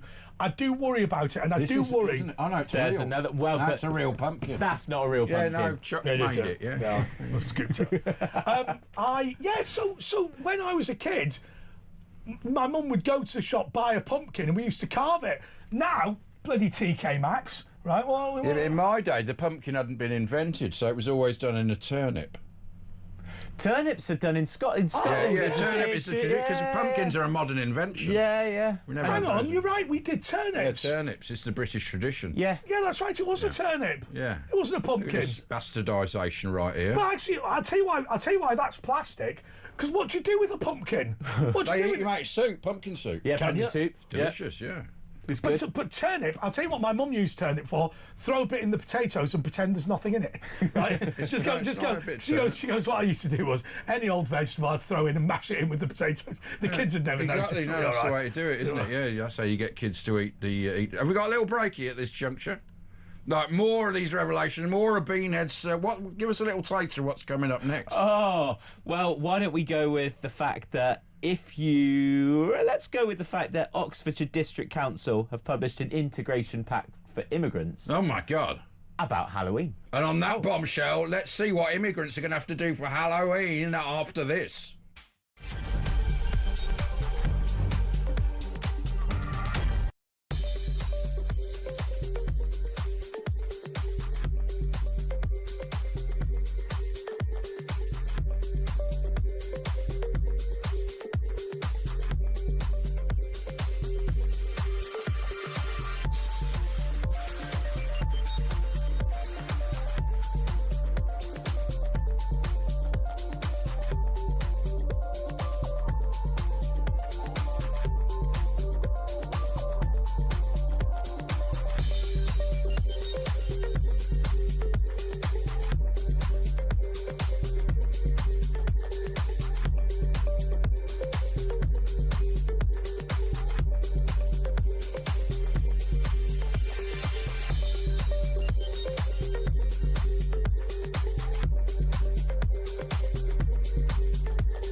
Across the UK, on DAB+, on your smart speaker, on your smart TV, and on your side. This is Talk.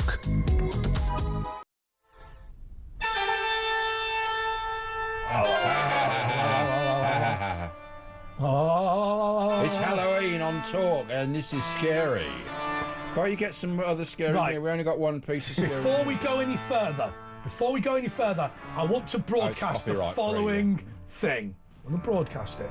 Right, so, when I was downstairs in the makeup room earlier, there were various items of, like, masks and hats and things in the Piers Morgan bit. Right, and I went, should we borrow those? And the producer said, do not borrow them, because I'll never hear the end of it if they're Piers Morgan's property. They're all now in the gallery. All of those items are in the gallery now. I'll get the blame. You wouldn't return it. That's why he can't trust you to return it. He can trust me. No, you will not return it, and I will take the blame as usual. Oh, the reason the rules are different for you, Andre, is because you're an idiot. Lest we forget. Lest we forget the News UK summer party, which was gate crashed by a load of people, and I got the blame. Literally, I just turned up, had 2 beers. I wasn't even drinking; they were non-alcoholic. I had 2 non-alcoholic beers, and then I got a message. I got a message from the boss going, "We were very disappointed that you invited 5 guests." I went, "I've not invited anyone. Right, what are you talking about?" You like the Pied Piper? They'll fly you, don't they? And by the way, that boss is the same bloke who let that gatecrasher get in James Whale's funeral cortege vehicle. He not only crashed the funeral, he crashed the car on the way to the funeral. Right, that is a gatecrasher. That is a gatecrasher. Anyway, Pete, Barmy Brunch. You left us on a cliffhanger. The real cliffhanger. So this is Abingdon. Migrants having Halloween lessons. Pretty much. It's an So just to be clear, given that you're an expert on politics, when you said it was Oxfordshire County Council, you've now just squirreled in that it was Abingdon District Council, an entirely different organisation. No, what is it? It's the one next to. So it's Abingdon and Shippen. Okay. Which is a district but the slight problem is, have you ever heard of TNS? Right, media monitoring. What will happen is, Oxfordshire County Council Press Department will go into the office Monday and they'll go, "You were slagged off on Talk saying that we spent all this money on immigrants." They'll listen to the tape and literally, they won't listen to this bit, they'll listen to the bit that goes, "After the break, Oxfordshire County Council," we've said it 4 times now, "Oxfordshire County Council have offered all this money for migrants," and it wasn't. It was Abingdon District Council. Yes. It's a different organisation. Yes, let's get this specific. Right, so I tell you what, I don't want to do what we did with Domino's Pizza. Right, I want to say I apologise to Oxfordshire County Council. You have not wasted money on teaching migrants about Halloween. So what are they teaching them Well, about who's Halloween? to say it's a waste of money? It's a question. They need to know how to do Halloween. You know, they're going to live it for the rest of their life on taxis. Okay. Let me just say. Sausages and potatoes, different things. Oxfordshire County Council, Abingdon District Council, 2 different things. Chickens and turkeys, not the same thing. Right, let's get the wording specific. No, don't get the wording specific, just accept it's Abingdon District Council. Abingdon, that's right. Abington and Shippen. Abingdon, not Abington. Abingdon. Yes, because Abington is somewhere else. Forget the bloody council. What's the story? Sorry. There's also an Abington's District Council. What's the story They're like? also not involved, right? What's going on with migrants and Halloween? So, they've published an integration pack. It's a 15-page document. And in that document, they list all the different things that migrants need to pay attention to. One of them, Halloween. So the trick or treat that goes on during Halloween, it's got a detailed expectation. When kids knock on your door. Yeah. Oh, God. Genuinely, when kids knock on your door, be polite. It's all in there. Don't chat them up. That's being serious. Being serious. Words to the effect of, it's under the same paragraph as politeness and other things. The other message is, when somebody wears those horns and they're under the age of 13, right, it's got a completely different meaning.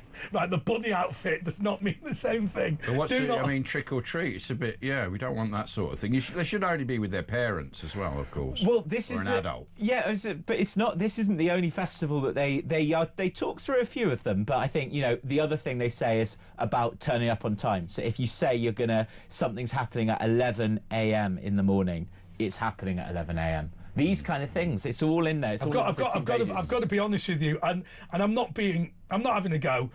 But I've been to a large number of events organised by the Pakistani community, and they always make jokes about themselves that the timings are always... Do you know something? And I know it's a different group, but the British Bangladeshi Caterers Association, which obviously Bangladesh is not Pakistani, it's not been the same country for a long time. But Abingdon is in Oxford. Yeah, that's right. That's right. I see what you're about Abingdon. So what they always say is at their annual dinner for the British Bangladeshi Caterers, the High Commissioner turns up an hour and a half late, so he makes it on time, right? Because they're so bad at the timing that he just knows that if he arrives on time, he'll literally walk in on his own and just sit there looking like a spare part. Anyway, what's your next story, Beanhead? Speaking of trick-or-treats, you can no longer give a treat a penguin bar and call it chocolate. There's not enough chocolate in those biscuits. It's the cocoa solid or something, isn't it? Something up with that. Yeah. So they've had to rebrand. You know the... do you remember the... It's a chocolate flavoured covering. And clubs as well. Clubs as well. So it used to be, would you like a lot... If you like a lot of chocolate on your right. If you like a lot of chocolate flavour. It's rebranded entirely to... If you like a lot of biscuit in your chocolate I've substitute. not even bothered to remember it because it's just madness. But actually, why can't we call it chocolate? Actually, it's got a lot to do with sort of science, hasn't it? Because as an example, cornettos used to be awful because the cone was never crunchy until they invented a certain type of oily chocolate spread that they could basically insulate waterproof the inside of it. Oh, why did you not know that? I knew that the part of the cornetto isn't it made of whale blubber? Is that a myth? That can't be trick or treat. Right, I'll tell you what we're going to do. You know how there's something called TNS, Wall's ice cream. Yeah, right? Wall's ice cream. You want to sue Beanhead for saying your ice creams are made of whales? So let me just ask you this question: do you think it's wise to accuse this billion-pound corporation of putting whale blubber in cornettos? All lawyers reach Beanhead at the Monster Raving Loony Party headquarters. I'll tell you what I got told about cornettos. I thought it was quite funny. Do you remember when they did that advert in Venice? Just one cornetto. Yeah. Right. They obviously, because it was so hot, they had to make fake cornettos, which apparently cost them about 300 quid each to be fashioned from wood. And they said what kept happening was, as they were going past in the boat, they kept dropping them. So they had to hire a diver to dive into the canals of Venice and retrieve the fake cornettos. That is crazy, isn't it? Okay, what's your next thing? Speaking of witchcraft. So witchcraft, we've had the witch on. So did you know it was 2008? It was only 2008 that the whole Mediumship Act was repealed. So up until that point, you could actually be... You know, you were talking about whether you could... if there was any regulation around witchcraft. I wanted to jump in and say, well, actually, up until 2008, there was a law. Now it's part witch. Yeah, that's good. Now it's part of... No, just called witch. Witch. The consumer, I was wondering about those magazines where they go, this person's from what auction site? The magazine, like, which creatively interesting tumble dryer. You think, who actually buys that magazine? Like, do you know what I mean? I've got a mate who's got a subscription to Which, because he loves products. So he always goes on and, this is the best Hoover. And if I need something, I'll go on his thing. Yeah, really? It's amazing, isn't it? Up until 2008, that was part of the law. So now, though, it's a broader 2000... Since 2008, it's part of the consumer rights. So it's less regulated. Yeah, it's less regulated, but you could still pursue that poor lady and say, well, even what you're suggesting doesn't actually meet... Because she was saying... Can we dunk her on a witch chair thing and to test out if she's got the, I mean, I've libelled a few to Oxfordshire. I've done the cornettos. Let's go with the witch lady swirl. Let me just ask you, by the end of this. Does Domino's Pizzas directly employ their drivers? Yes, they do. Yes, they do. It's Uber that don't. Right, let's just... Because also, Starling is a bank. Right, let's nick correct it all. Yeah, let's get it all in one, because there have been occasions when we've gone in Monday and some... Actually, no, to be fair, Starling Bank and Domino's Pizzas were very lovely, but they did point out that the facts we'd given out on air about them were just wholly wrong, right? Anyway. What's your next story, Beanhead? Well, we've actually got through all of the four. What are you going to do now? We've still got a few minutes, Beanhead. But it's a massive moment in the history of me being on tour. We've admitted we've admitted that you were doing teaching at the time when you ran for. You're not doing it now. But I was going to ask, in a pub quiz, is a teacher the best person to have on? Because they've got the academic knowledge, they've got mates in other fields of academia, they went to university, they're a postgraduate, and they also know about Taylor Swift and all of the pop culture references that the kids tell them. Yeah, I mean, it's one of these things of jack of all trades, master of none. Good enough for Well, you're meant pub to be the quiz. master of the subject. Let's just be clear. You think so? I think your best bet would be a primary teacher, because they do have to know a lot broader. Whereas when I was a teacher, Well, you mean you've given up? Yes, he's given up. He's not. He's still a teacher. He's for trying to God's blow in his sake. cover. He's still a teacher. It's Mr. Peterson. I've done my teacher. best. I've done my best. But I think the other thing is, I've noticed that the school play will include pop references, which are very, very on trend. Simply because if you talk about what was interesting 3 years ago, they literally don't remember 3 years ago in primary school. yeah, you've got to be entertaining for the audience that you're in front of and the audience performing, right? So yeah, and the same with if you're a teacher, you've got to make the subject that you're teaching come alive to your audience, which are going to know all the ins and outs of Taylor Swift on TikTok and everywhere in between. And so I guess So you have to get smash hits every week. you have to know enough to just get how to capture. I guess the other thing is this. You know, I always remember when my first homework when I went to secondary school was in geography, was to get the name of a country that has A, B, C, or the full alphabet. Now, actually, that may sound utterly ludicrous now, but when I went in 1990, it wasn't a hard job, but it required getting a book. It required, you know, going through an encyclopedia or whatever it was. Now, I guess people will come into lessons about, say, physics, having watched, you know, a documentary series on YouTube, which is actually quite detailed. Yeah. And that does that improve or undermine? Good question. You kind of get used to sort of just blagging it as a teacher, just sort of going in and just, you can expect the unexpected, so you end up just getting used to being. So you just basically blag it as a teacher. You can sort of just fudge a bit of an answer and say, yeah, find out. Just make up as you go along. Oh, I went round for years. 250,000 Free France troops landed at D-Day with the British. I had that one for 15 years, and then I realised there's just simply no basis in fact to that detail. But if there's a French resistance, miss, how many of them fought at D-Day? Oh, about 250,000, right? Just made up, simply made up. Anyway, look, thanks for coming in. I know you've run out of stories now, so you may as well get out of the studio. might as well just go. We'll have you on again very shortly. 03444991000. Danielle Nichols will be with us Veteran shortly. broadcaster. Or is she? We'll see what she dressed up as tonight. Maybe she's not. But 03444991000. It's Talk. Thanks, Beanhead. We'll be back after this.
across the UK, on DAB+, on your smart speaker, on your smart TV, and on your side.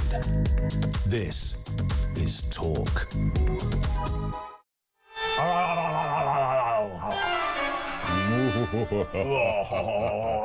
03444991000. It's me and Andre at Virtual Ash at Andre JP Walker, but we've been joined by our northern correspondent, friend of the show, former presenter, Danielle Nichol. Danielle, and you appear to have a bit of a bad suntan, and he's got red on him. Yeah, I just want to congratulate you. So before we say anything, I was using your makeup. You've got a new presenting job. We were saying before during the break, we're not allowed to promote any gambling on this show, but it is for a bingo TV channel. Online bingo. Wow. Yeah. So if you play online bingo, you'll know you'll have seen it. I mean, it's not going to be very hard to guess. And it's on. and I'm on again next Saturday at 7:30. Called? I'm allowed to say that. It's called Dab and Blab. Dab and Blab. Dab and Blab. Okay. So look, I'm really interested in this because I think you're absolutely brilliant. Oh, but one of the things that was really damaging to your career was taking a long time off. Yes. And you've well, not struggled to get back in because we had a show together. And of course the drugs, the crack habit. Yeah. So this is a really good job. Tell us what actually happens. So we can't say what it is, but we can say what happens. So it's a 2-hour live show aimed at entertaining people who are playing bingo and offering extra prizes and things like that. Oh, really? Yeah, and it's with a guy, if you can believe this, the guy that owns the company, not the gambling side of it, the production side of it. The guy that owns the production company was a runner on CITV. No. Yeah. So these years later. Yep. So you are. Chuck You are. Well, they can't see Chuck. Right. I've made this point multiple times. He was in Bernard's Watch, apparently. They can't see or hear him. He was an actor in Bernard's Watch, wasn't he? Right. Stop looking at him. They can't see or hear him. Is that like Jossy's Giants? What's Bernard's Watch? Bernard's Watch was a story of a little boy who had a special magic watch that could stop time.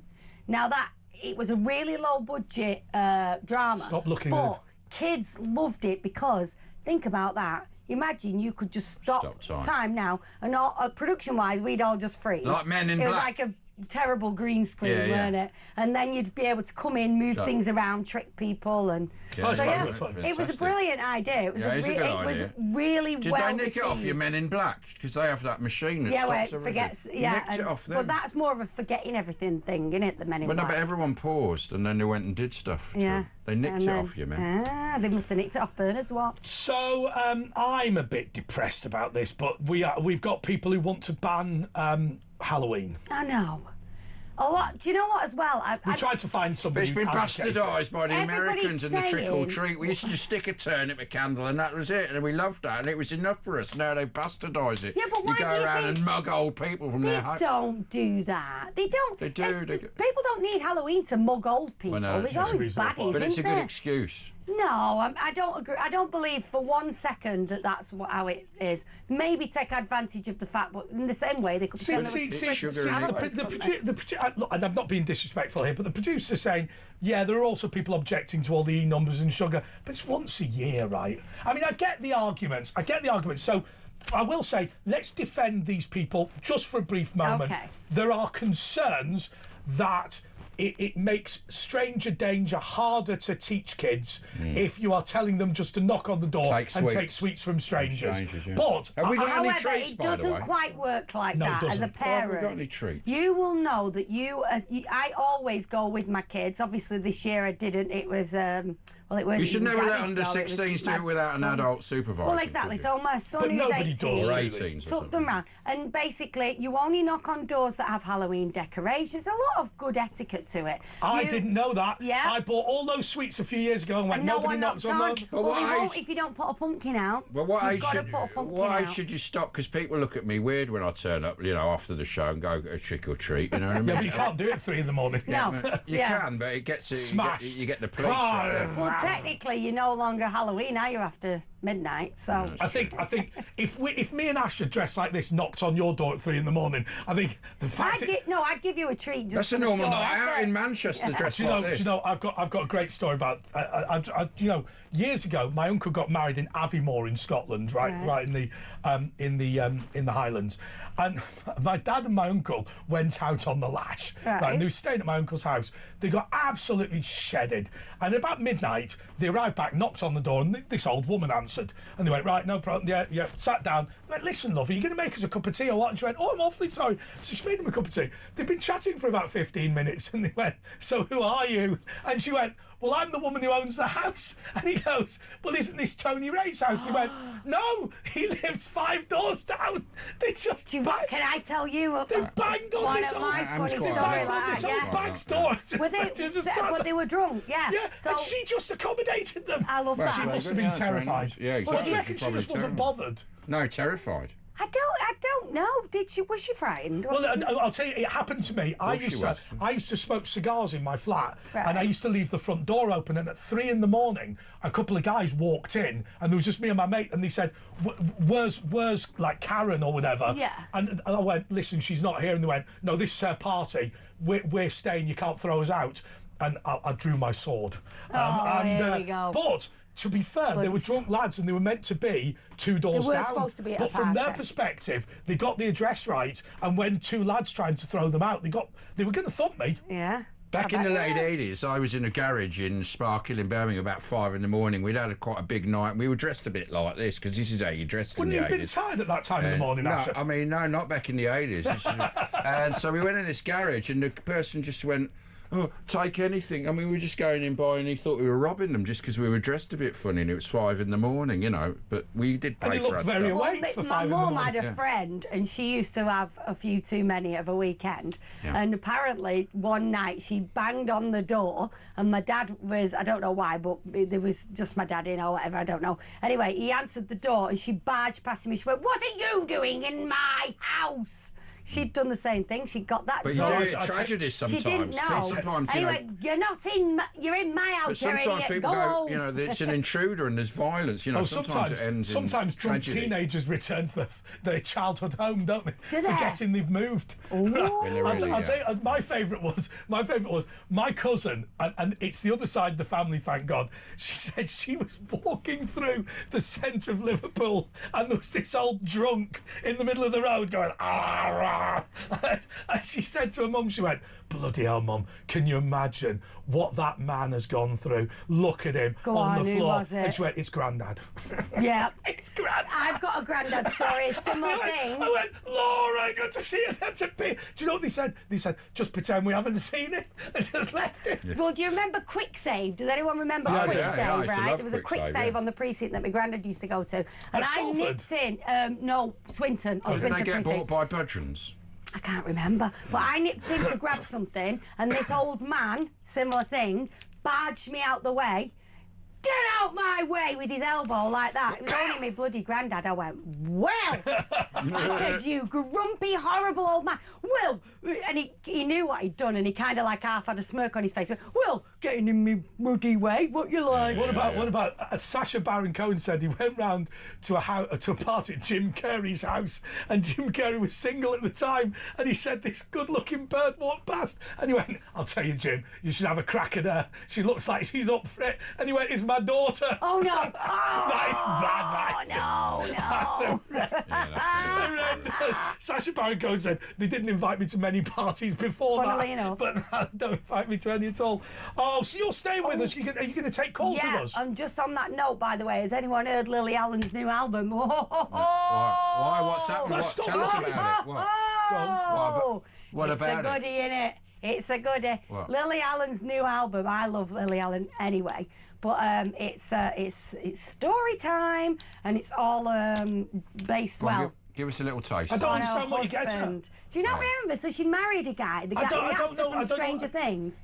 She's basically told the whole story on her album. So that's from her point of view. It's like that. It's like that. Truth. It's like that. Those FU songs from a few years ago, wasn't it? Yeah. Where there was 2 of them. He sang a song about how his girlfriend was awful, and she sang a song with the same tune about how There's a he thing was... about Bruno and the flowers. You don't the But flowers she goes song, into reckon, very that Miley deep Cyrus detail, is a doesn't she? return on Like that. into micro Oh, detail. About the sex games he likes, the sex toys. It's explicit and it's... What? You can, and His the thing mistress. is, she's done it in a chronological order. So you listen. I've had all the lyrics on. That's good because kids don't listen to albums as they should be listening Well, to. So they maybe will this will have to bring. with her, yeah. Yes, it's very And I good. think my Concept album. Do you know what's happened with kids though, with Spotify and everything? What's Kids happened? are listening to old music now. It's like, yeah, because like, there isn't good new music much. I mean, in the old, when you think about the old music, it's proper it's crafted. good. Well, Kate Nash, that Foundations, you know, when she talks about a boyfriend and you know, you must be so bitter because you eat so many lemons. You remember that I one? don't know. I like eating lemons. Yeah. Well, my son absolutely loves that song. I'm like, do you know how old this song is? But yeah, he loves it. My best mate is about 24, and I have to say, a lot of the 90s music gets played. Yeah. A lot of it. Oh, he does. They love Last it. Christmas, They love it. last Christmas charts every single Christmas, doesn't it? Yeah. So does I know. Noddy Holt, so does Slade. I know. And Roy Wood. In fact, he makes about £500,000 a year. Oh, by the way, I royalty did checks on that. discover something that is quite good. Go on. We said something wrong a while ago. Oh. We said that Gary Glitter makes a lot of money off his back catalogue being sold. Actually, that's not true. Yeah, I didn't he think so. sold his back catalogue years ago. So Yeah. if you play a Gary Glitter song now, the It doesn't go to- beneficiary is the people that bought it. Yes, I which believe is so. good. Yeah. Because that is one horrible individual. Yes. Truly horrible. Okay, well, we're going to talk to you a bit more. We're going to take some calls with you. Okay. I've missed you. I've missed really you. glad. I missed you, man. I missed I mean, you you. haven't put much effort. You just stuck a couple Well, of horns no. on your head, and You that's know, I Halloween. normally Look make what an we've effort. done. No, I was Medusa, weren't I, last year? Come up Yeah. on me, on my throwback. Oh, you've got a spider But on your head. Chuck, it's Chuck's fault. Stop he did tell talking me. to Chuck. I've got a Stop. spider. A Stop. sequined spider. No, I did my show and they said they didn't want too much dress up. They just I wanted mean, a look, hint at we've really- Halloween. we've so. really- Oh, they said what you do is don't wear too much. Just go the low cut top. That'll be perfectly good. Get the snaps Shut up, ready. you. That's what they all want. snaps. That's what they Anyway, all last want. hour it's all about your calls and Danielle, so give us a ring 03444 99 1000. It's Andre, Ash, and Danielle. Back in a couple Out of loud, minutes Danielle. with the latest news.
Across the UK, on DAB+, on your smart speaker, on your smart TV, and on your side.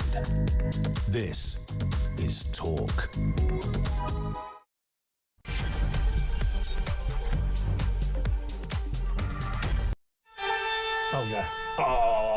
I'm sick of this now. It's not Halloween now, is it? Oh, good point. Not Halloween, yeah. Okay, so this is the Late Show with Andre Walker, Asher Gould, and we're still here with Danielle Nichols. Danielle, yes, I want to ask you before It's not much any different, does it? Give us a second before we take any calls. It does look better with the wig on. Yeah, you're right. I want to ask you about Andrew Mountbatten Windsor. What say you? About the fact that he's lost to Princeton. Well, are we allowed to talk about it? Yeah, it's not in bungoed. It's in all the newspapers. Yeah, he's just a normal man like us now. And then I think, look, they've done the right thing. Can I tell you what was said yesterday, which I think was, a fair point, right? You know, whatever you say about Queen Elizabeth II, she paid off somebody who alleges she's a sex abuse victim, right, with £12 million in order to avoid her son being prosecuted. That is a bad look. Also meeting with a convicted sex offender after. It's a terrible look. Where you just said son, didn't you? Exactly right. And that look, not saying it's okay, but like mums and children were very protective. By the way, I've being a geek, I've studied what has happened to the Dukedom of York. Okay. Right. So here is the fact of the situation. Andrew Mountbatten Windsor remains the Duke of York. However, the Dukedom of York doesn't exist. And those two things will be simultaneously true. Okay. That is to say that I'll tell you what it's similar to. You see people online who buy these Lords of the Manor. Yeah. Like Chris Eubank paid I know what you mean. You can buy like a title. A Lord of the Manor of Wimbledon, and he paid £250,000 for it. Yeah. So that'll be a similar thing. If you go to the Manorial Society of Great Britain, you can buy a feudal lordship in England. Right. And you can be the feudal lord. You could be the Lord of Southwark in the environment that the Lord of Southwark doesn't exist. Do you see what I mean? I see what you mean. So it's like he's the Duke of because he holds what's left of it, even though what's left of it is nothing. Do you see what I mean? So why was that? Is that because of I'll tell you the reason. The reason relates to Nigel Farage, bizarrely. Because if there were to be a law passed in the United Kingdom about getting rid of Prince Andrew, all of the lefties would tag on stuff about restricting appointments to the House of Lords, knowing Farage is going to become Prime Minister, insisting that all prime ministerial appointments are approved by HOLAC and they have a veto.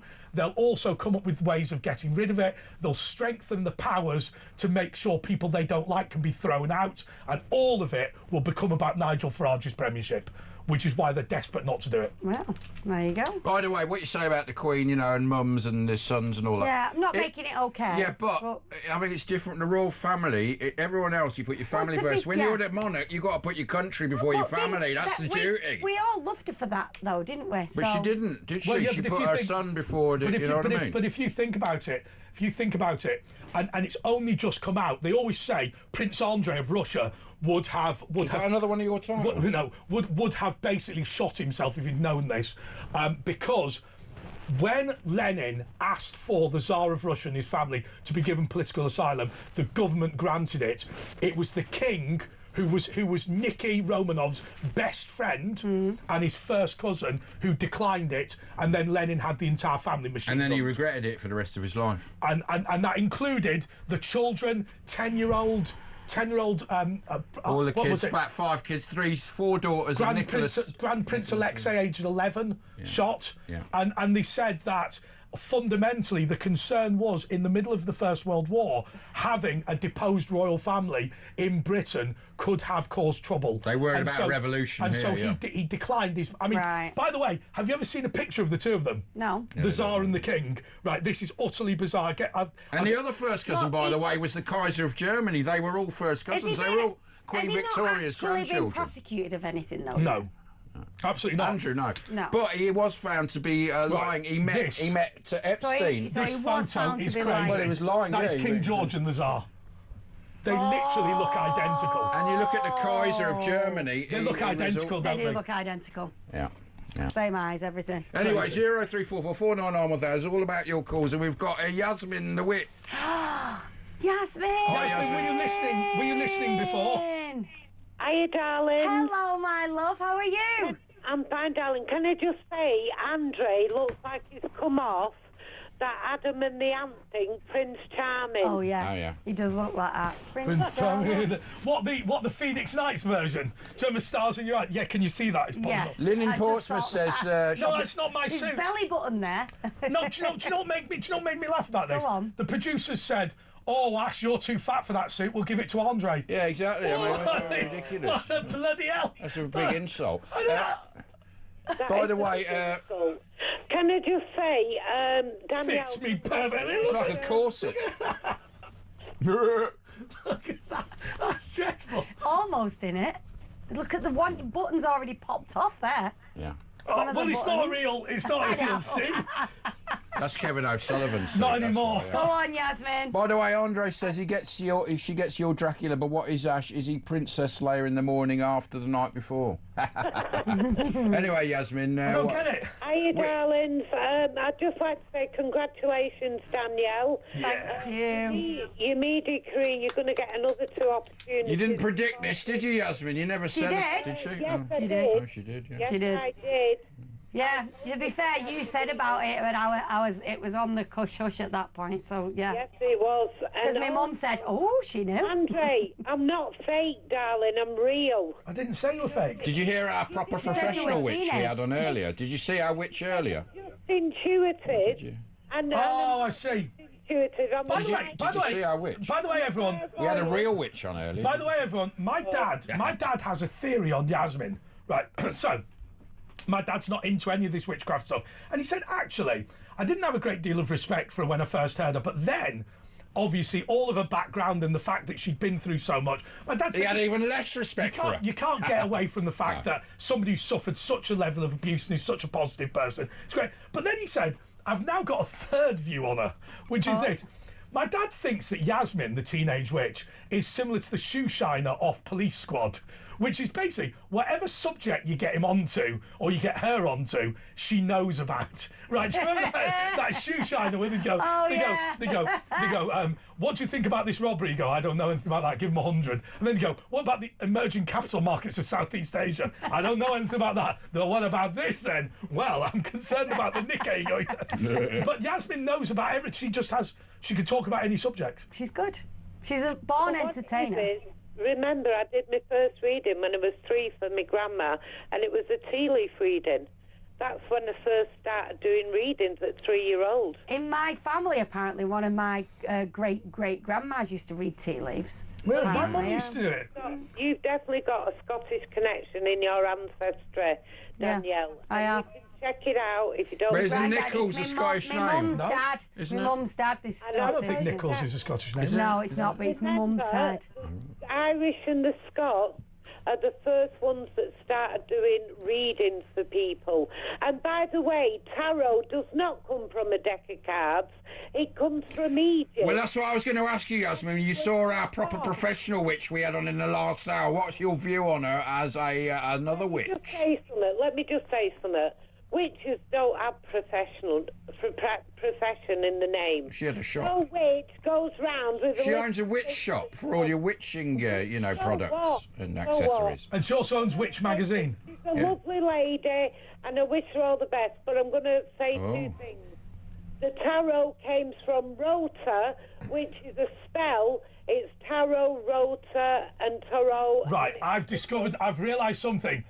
Yasmin, is there some witch-related jealousy taking place here? Yeah, you all hate each No, other, what don't I'm you? trying to do is educate. Tarot comes from Egypt. No, but the point I was making... From the god Thoth. Also, Andre, with you saying about hexing, I've got to explain something to you. Okay. You have got ancestors. The only reason they lived was to make you live, right? Mm-hmm. You've got ancestors that protect you. You've got 2 angels that protect you. You've got the Lord of Light. You know what I'm on about? The Lord of Light protecting you. So anybody hexing idea you what and she's on got a about. prayer. Do you understand? Yeah, I do, but on tarot... Hold on.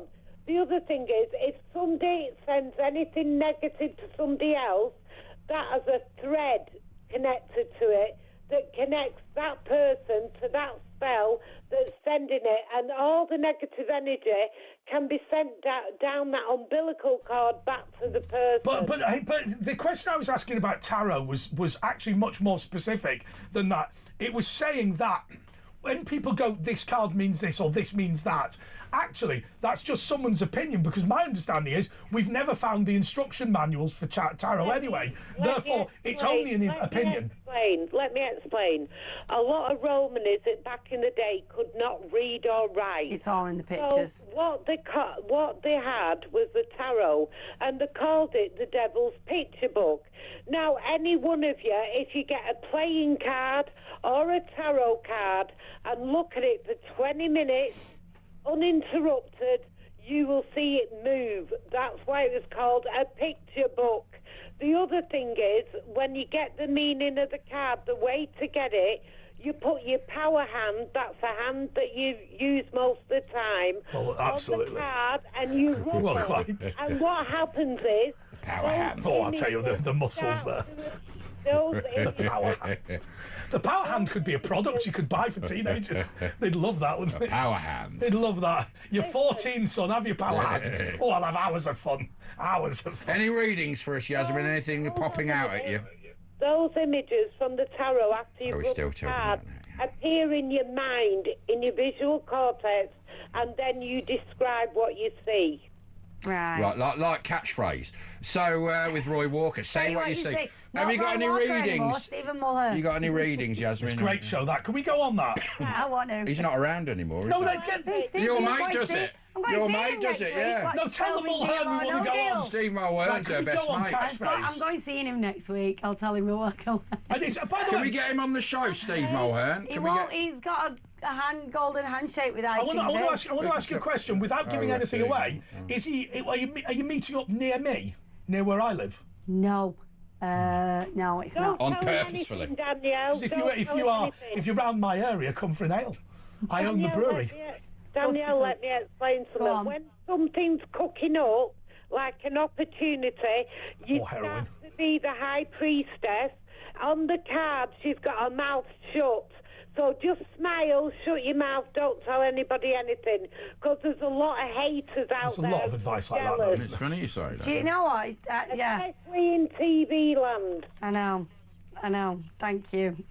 Anyway, look, we got Dawn in Manchester, who's Danielle's mum. Can you do a reading for Danielle's mum? Dawn.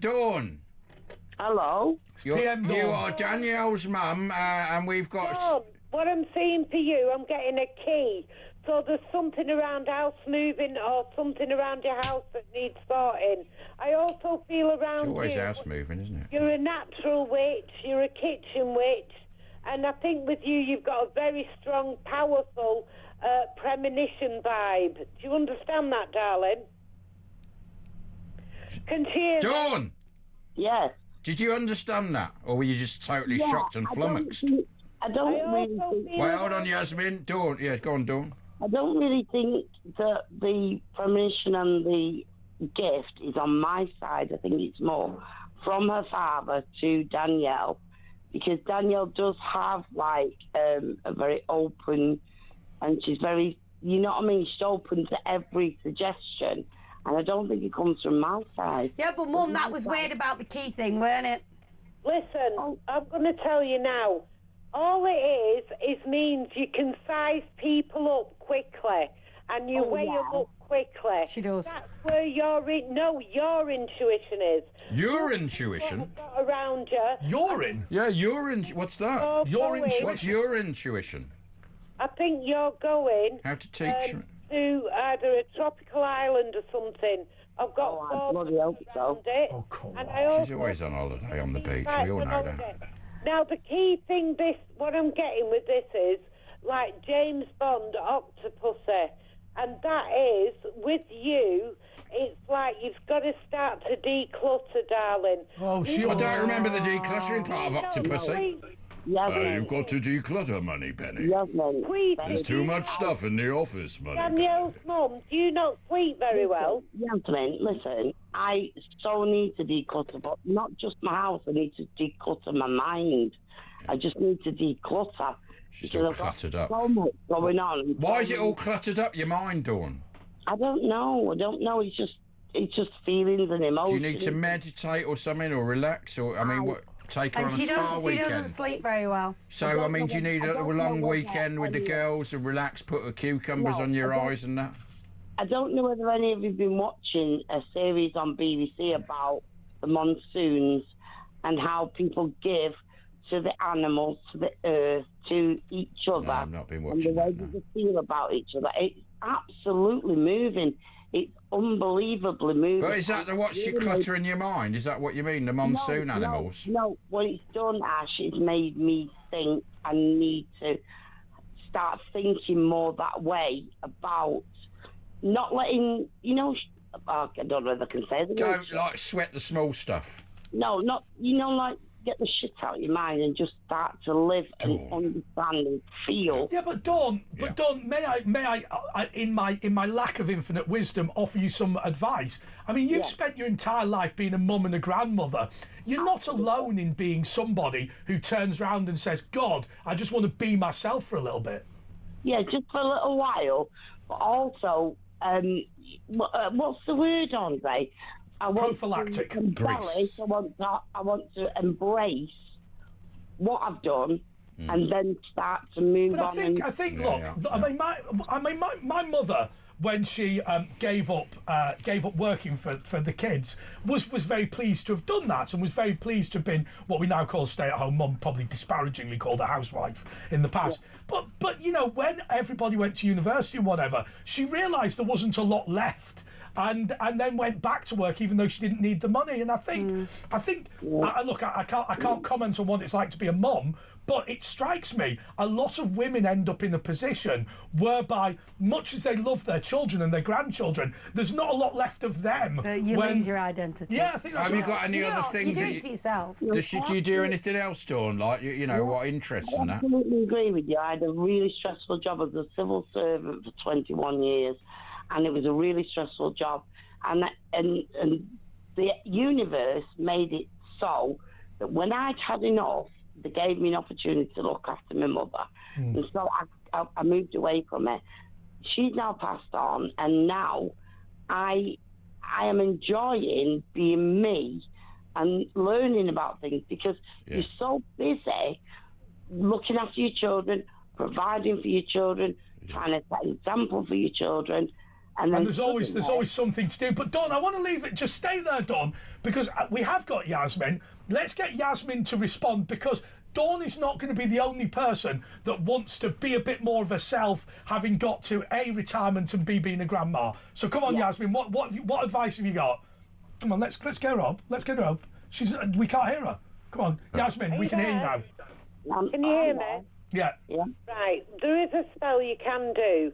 And what it is you get naked in your bedroom and you literally stand in front of a mirror. Okay, so take your clothes off, Dawn. Hold on, you sway side to side and you say your name 99 times. Danielle is now going to demonstrate this. The other thing you can do is, to me, when I'm listening to your energy, I feel as though you need a lot more hugs. You need people to be more tactile around you. Absolutely, Yasmin. Absolutely. I feel I don't feel like I put the arm round you. Listen, I don't feel sometimes like. Can I just say what will help with that? Hold on, Jasmine. You're arguing now. Sorry, Dawn. Do respond. Yasmin, wait. Dawn, what were you saying? I'm just saying. Sometimes I don't feel like I deserve those hugs. You do, Dawn. That's Danielle's fault. I always hug her. But when this is like loose swimming. This is. We should just leave it to them. When you've been a mom and you put your kids and everything first, even my mother, I love my mother to bits, so she never really liked me. We never got on like mum. Yeah. And you put all that into your children. Like you and Danielle. That when you step back and look, you think it's hard to let go of what makes you, that working ethic. But it sort of changes round, and when your kids get older, they look after you, don't they, Dawn? Dawn, let me just tell you something, Peter. Dawn, let me tell you something. I didn't have a good relationship with my mum. She used to throw me downstairs, batter me and everything. But apart from that, she was good. But anyway, listen to this. I look throwing her down the stairs. and I look at the back of the children. So we're all talking at the same time. One at a time. Yasmin, what were you saying? What you need to do, Don, this is about having energy around you to heal your aura, to imagine yourself in a golden bubble of light. But the practical things you can do, you can go to a sauna, you can go swimming. All those are contacts with your skin. You can play music, sit outside in nature. But the key thing is, I think you're on your own, obviously, but I think you need a partner. So I'm going to suggest, well, if you've got a partner... I've got a partner who loves me very dearly. Yeah, but listen... Yeah, you need a newer one. Think you and your husband need to do a connection sexually in a powerful way, such as both learn massage for each other. It's things to be And one of those harnesses. together. I agree with that. Yeah, harness where you pull the strings. I also feel... I think, Yasmin, as well, it's lovely to be simple. But we have gone. Look, to be fair, everyone. We have gone from you need a partner to here's my advice on how to deal with your partner, and then do some bondage, which is a big leap. Andre, sometimes in a relationship you can have a partner but feel alone. Yes.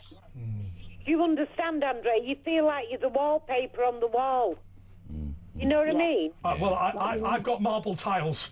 But okay, thank you, Dawn. Thanks to both of you. Yasmin. Thank you, We'll be back in a moment.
across the UK, on DAB+, on your smart speaker, on your smart TV, and on your side. This is Talk. Okay, right, where's the music? We're not doing music because you just said it's not Halloween anymore. You just said yeah. Well, okay. No, it's bonfire night. Is it? No, oh yeah, remember the 5th of November. We got loads of calls. It's November. Okay. Rabbits. Bang. Let me read this. Martin Waddington says, Christ, it's like Woman's Own magazine in TV format. Next, you'll be talking about horoscopes, fannies. I don't know if Thanks to Lee Onslow, he's still listening. My mate from Answorth Grammar. All right, Lee, thanks, man. Keep listening. We'll ring you next week. Well, Martin, I was going just to let you know, Martin, I was going to read your text message out. Paula is in Halifax. Paula, you're on talk. Hi, guys. Hi, Daniel. Hello. Hi, Paula. How are you doing? Good, how are you? Yeah, not so bad, love. Good. Well, I've got to say, Ash, you look absolutely dapper. Oh, thank you. Yeah, but He's a it's good really looking man. Oompa Loompa suits me. You're looking a bit like Trump. Yeah, Donald Trump, very similar. Yeah, similar hair. Yeah. Yeah. Yeah. Make America great again. So good evening, Andrea. Sorry, Morning. I didn't mean to ignore you. Don't worry about it. I'm feeling good. I felt awful yesterday, but I'm feeling so well. He looks a bit pale, though, doesn't he? No, yesterday, for the first time ever, I was considering calling in. You know, I've never taken a day off from talk at all, ever. And I think I've worked here about 5 years. So literally not a holiday, not Christmas, not anything. Yeah. Yesterday, I was ill. And for the first time ever, I did one thing. I went home half an hour early. That's the only thing I've ever done, and actually it caused consternation because the Lauren, the boss, was panicking because it was like, how has this man taken any time off? Yeah. Because literally, I work Christmas Eve. We're doing New Year's Eve. I know. Looking forward to that. Sorry, so Paula. what's wrong? You got the flu? COVID, yeah. Gave it to all of us. Hi, Paula. Am I allowed to speak now? Go on then. Let me. What do you think about Prince Andrew? Just Andrew, actually. Andrew Mountbatten Windsor. Yes. I think there's a couple of things, and one thing that I'm thinking more than anything else today. So just to interrupt you just slightly on this, sorry. I've just been watching Piers Morgan in between watching you guys. Yeah. So let's just be clear. The last time a royal duke lost his dukedom was the 1917, I think it's called the Honours for Aliens Act. And just to explain, because the House of Windsor are an Anglo-German family, there were British dukes fighting on the German side. I think maybe the Duke of Cambridge was a German army officer, which was quite unfair because he was taken out of school and sent to Germany by Queen Victoria. He didn't actually want to go. Nevertheless. And then ended up. But, so this is a horrendous disaster in that world for Andrew Mountbatten. Do you think he's a pervert? Do I think he's... Look, can I just say one thing? I've said this before. I've sat on 5 juries. I have a lifetime exemption because my number came up so many times. You know, cases can look really bleak when the prosecution sets out the case, and then when the defence come back with their case, that people do actually win. Here's the important point. He needed to face the allegations in the United States of America. I know this is going to sound silly, and don't clip this out. In a sense, it doesn't matter whether he's guilty or not. What matters is his failure to address the issue properly. But let me just say one thing to all of you. One thing to all of you, right? Hang on a second. This is really important. There are 3 people who have been in trouble over Jeffrey Epstein. There's Peter Mandelson, you'll see a theme developing here. Peter Mandelson, the British ambassador to the United States of America. Ghislaine Maxwell, a British national who lived with Epstein. Andrew Mountbatten Windsor, a British prince. We are yet to find a single American of the hundreds who have been accused having any trouble whatsoever. What about Bill Clinton? What about... Well, don't you think money talks? Well, something talks. Something talks. Because literally, there were only 3 people... Hang on, there are only 3 people who've got into any trouble. All of them are British. And I'll tell you something else, which I find absolutely lamentable about this case. Virginia Giuffre met Ghislaine Maxwell when she worked at Donald Trump's Mar-a-Lago estate. In that book, she's got nothing but praise for Donald Trump, who, when he found out about Jeffrey Epstein's behaviour, threw him out of the Mar-a-Lago club and banned him for life. Donald Trump did not go to the island. Donald Trump hated Epstein. Donald Trump, when he discovered about all these young girls and whatever... How do you know all this? Because it's in the book. It's literally in the book. I will tell you why no American has got into any trouble, because Donald Trump's not guilty. and the establishment in the United States of America cannot bring themselves to prosecute or hound anybody in the knowledge that it will exonerate Donald Trump. That's a fact. Clinton is an absolute outrage. Bill Clinton is at best a serial harasser of women, at best. He has had dozens of allegations of abuse, admittedly. He's never been convicted. He was on that island all the time. They won't touch Clinton because Trump is not involved. Fact. And it's just generally powerful people involved. We are far from our first American going anywhere near. Not interested. Yeah. Do you believe that people who've got money and power get away with things? Well, of course they do. I mean, that's how it works. Why do you think, why do you think Epstein was murdered, and don't think he committed suicide? Why do you think these people have been done for trafficking, yet there's no customers that they've been trafficked to? What do we always say about Epstein? Nothing says absolutely not dodgy like the cameras being turned off. Yeah, and the rope thing wrong around his neck. I mean. Well, anyway, I have to say, Danielle, we are yet to find a non-Brit who did anything with Jeffrey Epstein. 5,000 contact details and only 3 people. I'll tell you. But then it never existed. Now, remember something else that Guthrie says in her book. She says, there are people that I have not named in this book because they have told me, or before she died, they've told me that they would personally destroy me if my name was ever mentioned. That also, the American version of the book says a former Prime Minister was involved. The British version says it's a former minister. Wonder who they're referring to. Anyway, we've got a little break at this juncture, haven't we? Which former British minister spends a lot of time in the Caribbean? Well, we'll think about that in the next 2 minutes, and we'll be back on Talk with Danielle. It's Andre and Ash back in a couple of minutes.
Across the UK, on DAB+, on your smart speaker, on your smart TV, and on your side. This is Talk. We are pleased, aren't we? Because this is... Oh, look at that. That's really riding up now, isn't it? This is so. I'm wearing Kevin O'Sullivan's top. This is the Late Show with Andre Walker. He was wearing those teeth as well. You better. Was he? Yeah, you got Kevin O'Sullivan's mouth. no. Your mouths have been together. Well, You may as well have snogged I him. did. you I did snogged worse to him Kevin. last night. No, I'm joking. I'm joking. That's like the Julian Clune, Norman Lamont moment. Right, okay. Let me just say, this is the Late Show with Andre Walker, Asher Gould, and our guest co-host is Danielle Nichols. We're absolutely delighted to have you. Let's go to our next caller, who's Phil in Worthing. Phil, you're on talk. Oh, good evening, Danielle. Good evening, Andre. Good evening, Phil. Morning. Good morning. Lovely to see you back, Danielle, by the way. Thank you. It's nice to hear your voice. I'm not having I've got those a great teeth. story for Halloween. Go on. Andre's going to love this. Is there? Yeah. Go on. Does it He'll involve be dressing up? drooling with his fangs over this story. Will there? With, Yeah. with Ready? Kevin's fangs. Yeah, go on. You won't be though. You'll be looking at him tutting. Right, Will ready? there? Go on. Here we go. On a windy, cold night of snow in Ekaterinburg, on the way to Moscow, they stopped halfway to Moscow, or several hundred miles away, to be honest, because Lenin and his committee wanted them back to put them on trial, the royal family, so everybody could see he was doing everything by the book. Unfortunately, there was a guy there called Galashchiokin, who was the leader. He was actually the head of the Soviet in the Ural Mountains, miles from Moscow. Windy house. All the royal family were kept in the cellar. And on this horrible night, they decided to send a telegram. Galoshin sent a telegram to Moscow to get permission to shoot the royal family. He never got a reply, so they shot them anyway. And that says to me, Lenin didn't really know. Oh, I suppose that's right. Mind you, I've got. There you go. I've got quite a funny story. Lovely story that was. I've got quite a funny story. What's that got to do with Halloween? My younger brother went to St Bennett's, Nothing Oxford. to do with Halloween. Right. My younger brother went to St Bennett's, Oxford, and it's a really small private hall which no longer exists. Okay. Anyway, he wanted to join the Oxford and Cambridge Club, so he walked in, on Pall Mall. He walked in and he said, "I'd like to join the Oxford and Cambridge Club, but I don't know any members." And he said, "All right, so what we'd do is, what year were you at? What college were you at St Bennett's? What year were you at? Blah blah blah. We'll find a member that you will have been in contemporary with to see if he'll recommend you." And he went, "Do you know George Romanov?" And he goes, "Yes, I know the Tsar of Russia, yes." And it was the Tsar of Russia that they wanted to recommend him. Wow, And you know, they tried to shoot them, and they were worried about the noise, so they revved all the engines of the truck and got the dogs to bark outside, and it still wasn't enough to keep the noise down. So they put the guns down and finished them off with the bayonets. It was horrendous. The most unbelievable story. The most unbelievable Including story. the dog. The most unbelievable story is the story of Grand Duke George and is his name Alex Mikhailovich, right? Who killed Rasputin rather. They killed Rasputin and were exiled from the country as a result, so weren't shot. Yeah, but the question is, Andre, no one knows if Lenin actually ever did knowingly you made that point. Let's not labour it. It's Russian history, right? No, but it's not that exciting. I just wondered what you thought. I mean, it's good. We're talking about, Andrew and his... I think maybe, given the details you've told me, I think Lenin may not have known, simply because the concerns that Lenin was absolutely obsessed with hating the Russian royal family were probably not true. His actual political view was much more likely to be that everybody was deluded by their own class position, and the Tsar was as deluded as an ordinary worker, and therefore just needed to be re-educated. Thank you very much, Andre. There's a lovely story to cheer us all up. Oh, absolutely. Okay, let's go to Ken in... Hang on a second. How are we doing for breaks? All good? Fine. Okay, let's go to Ken in London. Ken, you're on top. Hi, Ken. Do you like our witches that we've had on? You must have loved all that Antichrist stuff. Listen, this is a serious matter. I know, sorry, yeah. It always This is. is a serious matter. This is the devil's main night in the year. It's witches' night. It's the worship of occultic powers taking what are you wearing, taking Ken? place all over the world. He's naked. Now, let me just give you a wee advice here from the Bible. Not what I say. What I have to say means nothing. Witchcraft You tell us includes now. divination, clairvoyance, fortune telling, astrology, spiritism, and mediumship. And they're all condemned by God and called an abomination. And the Bible also tells us that those who go to these people to receive information about the future are also called an abomination. And never allow a witch, a medium, a fortune teller to speak her words or his words over you. I'll tell you why. Because when you do that, when you go to these people who are working under demonic power, you open your heart to the influence of Satan in your life, in your heart, and in your family. What about Ken? Ken, let me ask you this, Ken. So, there was a debate on this Darren Brown show that I watched, where he was absolutely furious with mediums. Just to explain about Darren Brown not only says that spiritualism is fake, he believes that we should admit it's fake. What he says is, I'm a magician having a bit of fun, right? So he always says, I'm not a psychic, I'm not communicating with the dead, I'm doing a stage show for a bit of fun. But he said, mentalist. He said, He is, here isn't he? He's a mentalist. he said, here is something to consider though. In argument against his own position. What if somebody loses a relative that's close to them? They go along to one of these readings. It's a load of old garbage. They're not really talking to their dead relative, but it gives them comfort in their hour of sadness. Is there nothing to be said for that, Ken?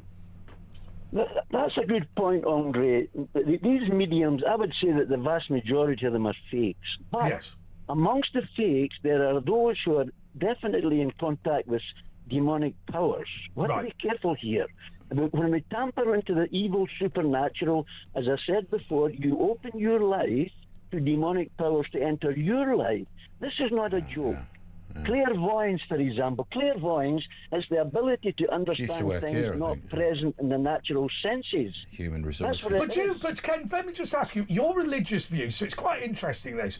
You believe that witches are real, you believe that most of them aren't, but there are people who can communicate with the devil, there are people who will spread the occult, and they're not all just deluded they're not all just deluded people who believe they're psychic. There are some of them who are genuinely dangerous.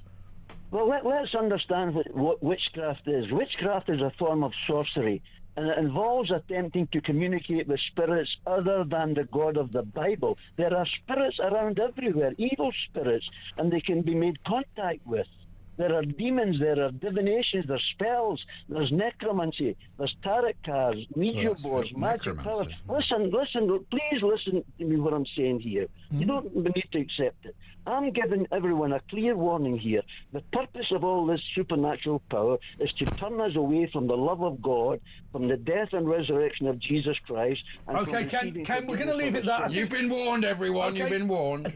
Danielle, look, you're somebody who is a Christian, and you do a bit of this as a bit of fun, wouldn't you? You'd read the horoscopes out of the paper. Yeah. Why is Ken wrong? I think Ken takes everything very, very intensely serious. And I think sometimes, like you just said about the comfort, I think sometimes if people take comfort from it, then I didn't need Ken to respond because I totally get everything that Ken has said is completely accurate. About the Bible, about Christianity being against all this stuff, but I think a lot of people do it because they go, it's just a bit of fun. Yeah. And I don't believe that if I have a few drinks and get some tarot cards out and have a laugh, I'm actually doing anything other than just having a bit of a laugh. Yeah. Anyway, exactly. something to think about. Yeah. We'll be back with Claire just in a couple of moments.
across the UK.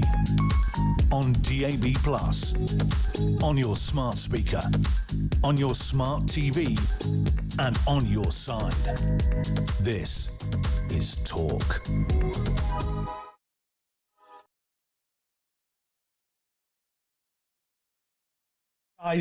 Now we're on again. My dad organised... I've got a message saying...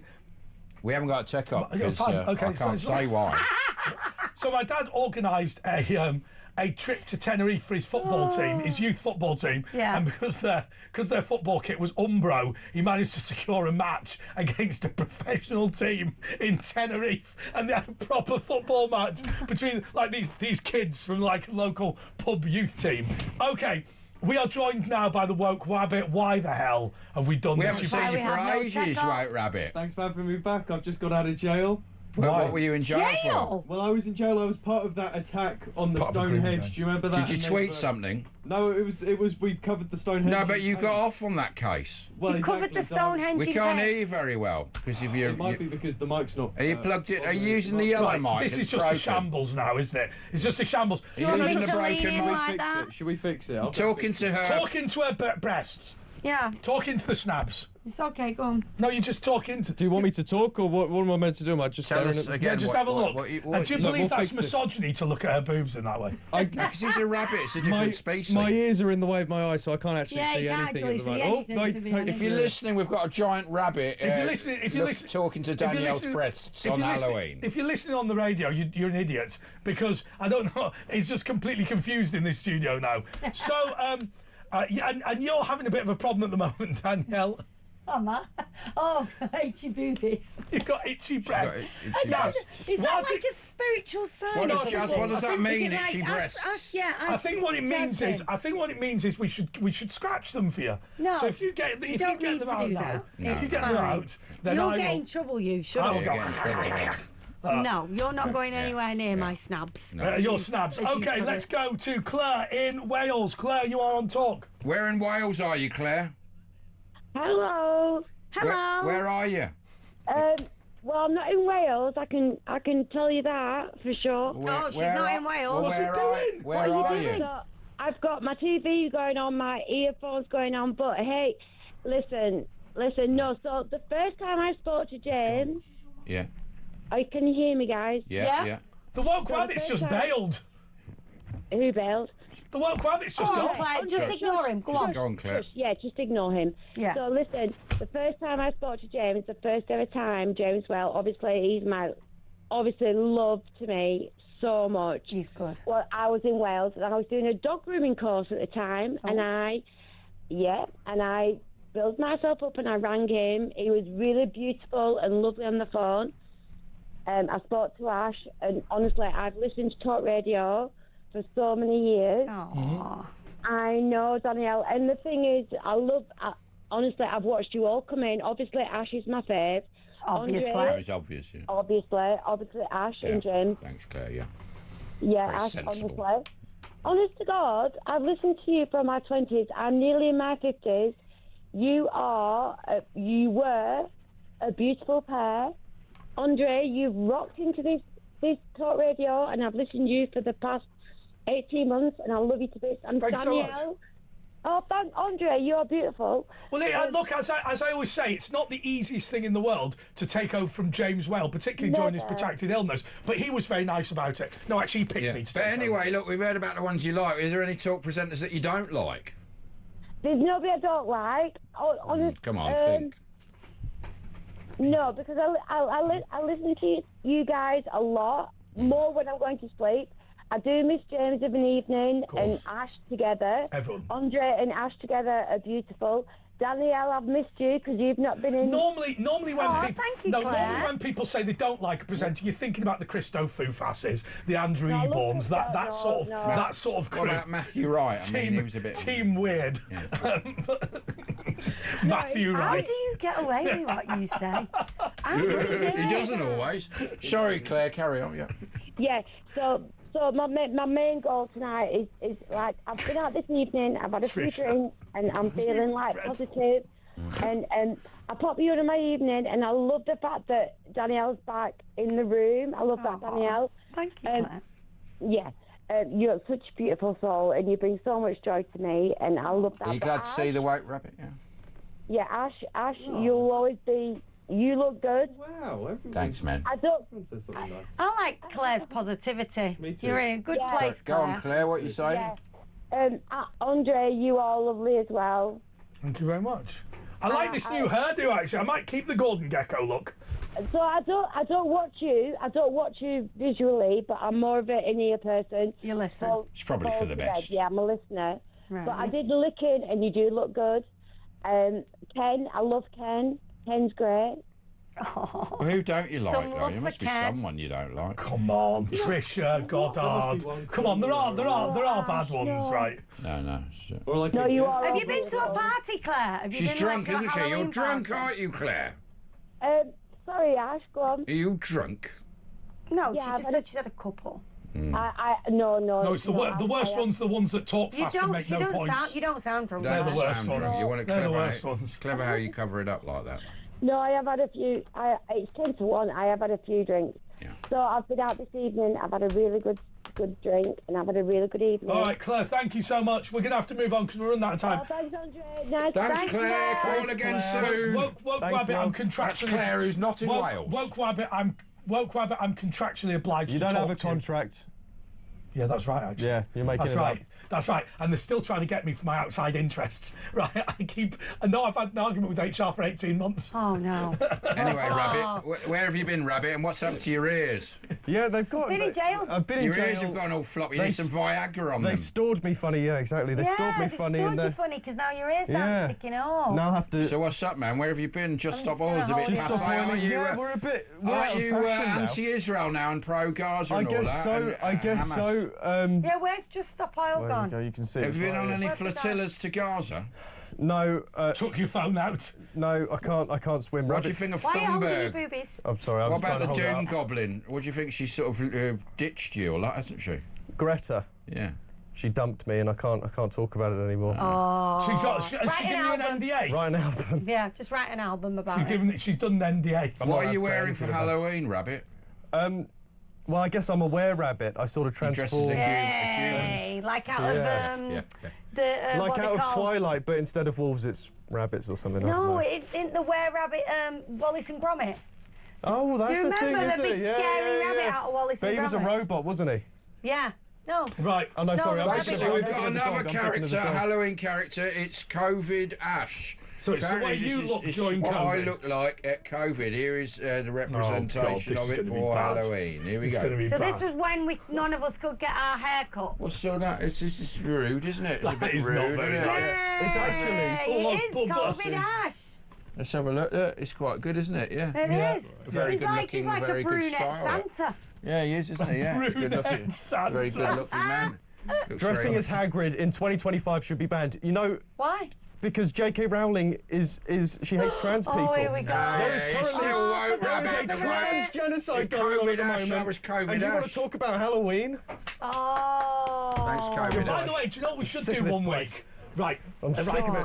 I've literally I've done a He'd number. storm out, but he's attached at desk. I've done a number of things at this He's company. just going to melt. I've done a number of things to break the rules at this company, but one of them is this. I actually use it to store my stuff. Right. Behind that window, I'm not joking, is an actual Wheel of Fortune. Behind that? Yeah. If you go round, there's a Wheel of Fortune No, where you there can do isn't. prize. I'm not joking. I'm not joking. Get somebody to get it. Right. Get somebody to get the Wheel of Fortune. Let's go to Ada in Blackpool. Ada. Ada. How do? All right, what's up, Howdy, Ada? you You've got alright, a Ada? couple of minutes. Are you all right? Yeah, man. What's up? We only got a couple You're of right. minutes. What's It's up? like our favourite clairvoyant, Clinton Baptiste. You're right. I'm getting a word. What's up, man? Following on from Claire, who said she had a few. Last time I called you, Yeah. I had a few as well, so Good. apologies. Sure. But I've got to say, Andre, your outfits are, well, you know, whatever. But Danielle, you look red hot. She hasn't even tried. She just stuck some Thank horns on her head. you. We've actually tried. Thank Look you. at this. Yeah, but the problem is with Hey, her. I've got some devil horns and The I've got a problem is, spider the in me. problem is, the problem is, And itchy breasts. Danielle likes to show off her breasts, whereas I like to hide them because it's less dignified if you're a man. What's going on in Blackpool? That must go crazy on Halloween. But Andre, if you remember, I've phoned you a few times. Daniel was the one that was on with you when you dealt with that Missy, who I called Swizzle. Oh, yeah. He's got a job. Has it? He's changed his ways. He's got a job. Good for him. Big Mac and fries, please, Missy. Go on, AD. What's up, man? Hang on a second. I mean, he'd been to prison. You're not expecting him to become the next professor of biological sciences at the University of Exeter, right?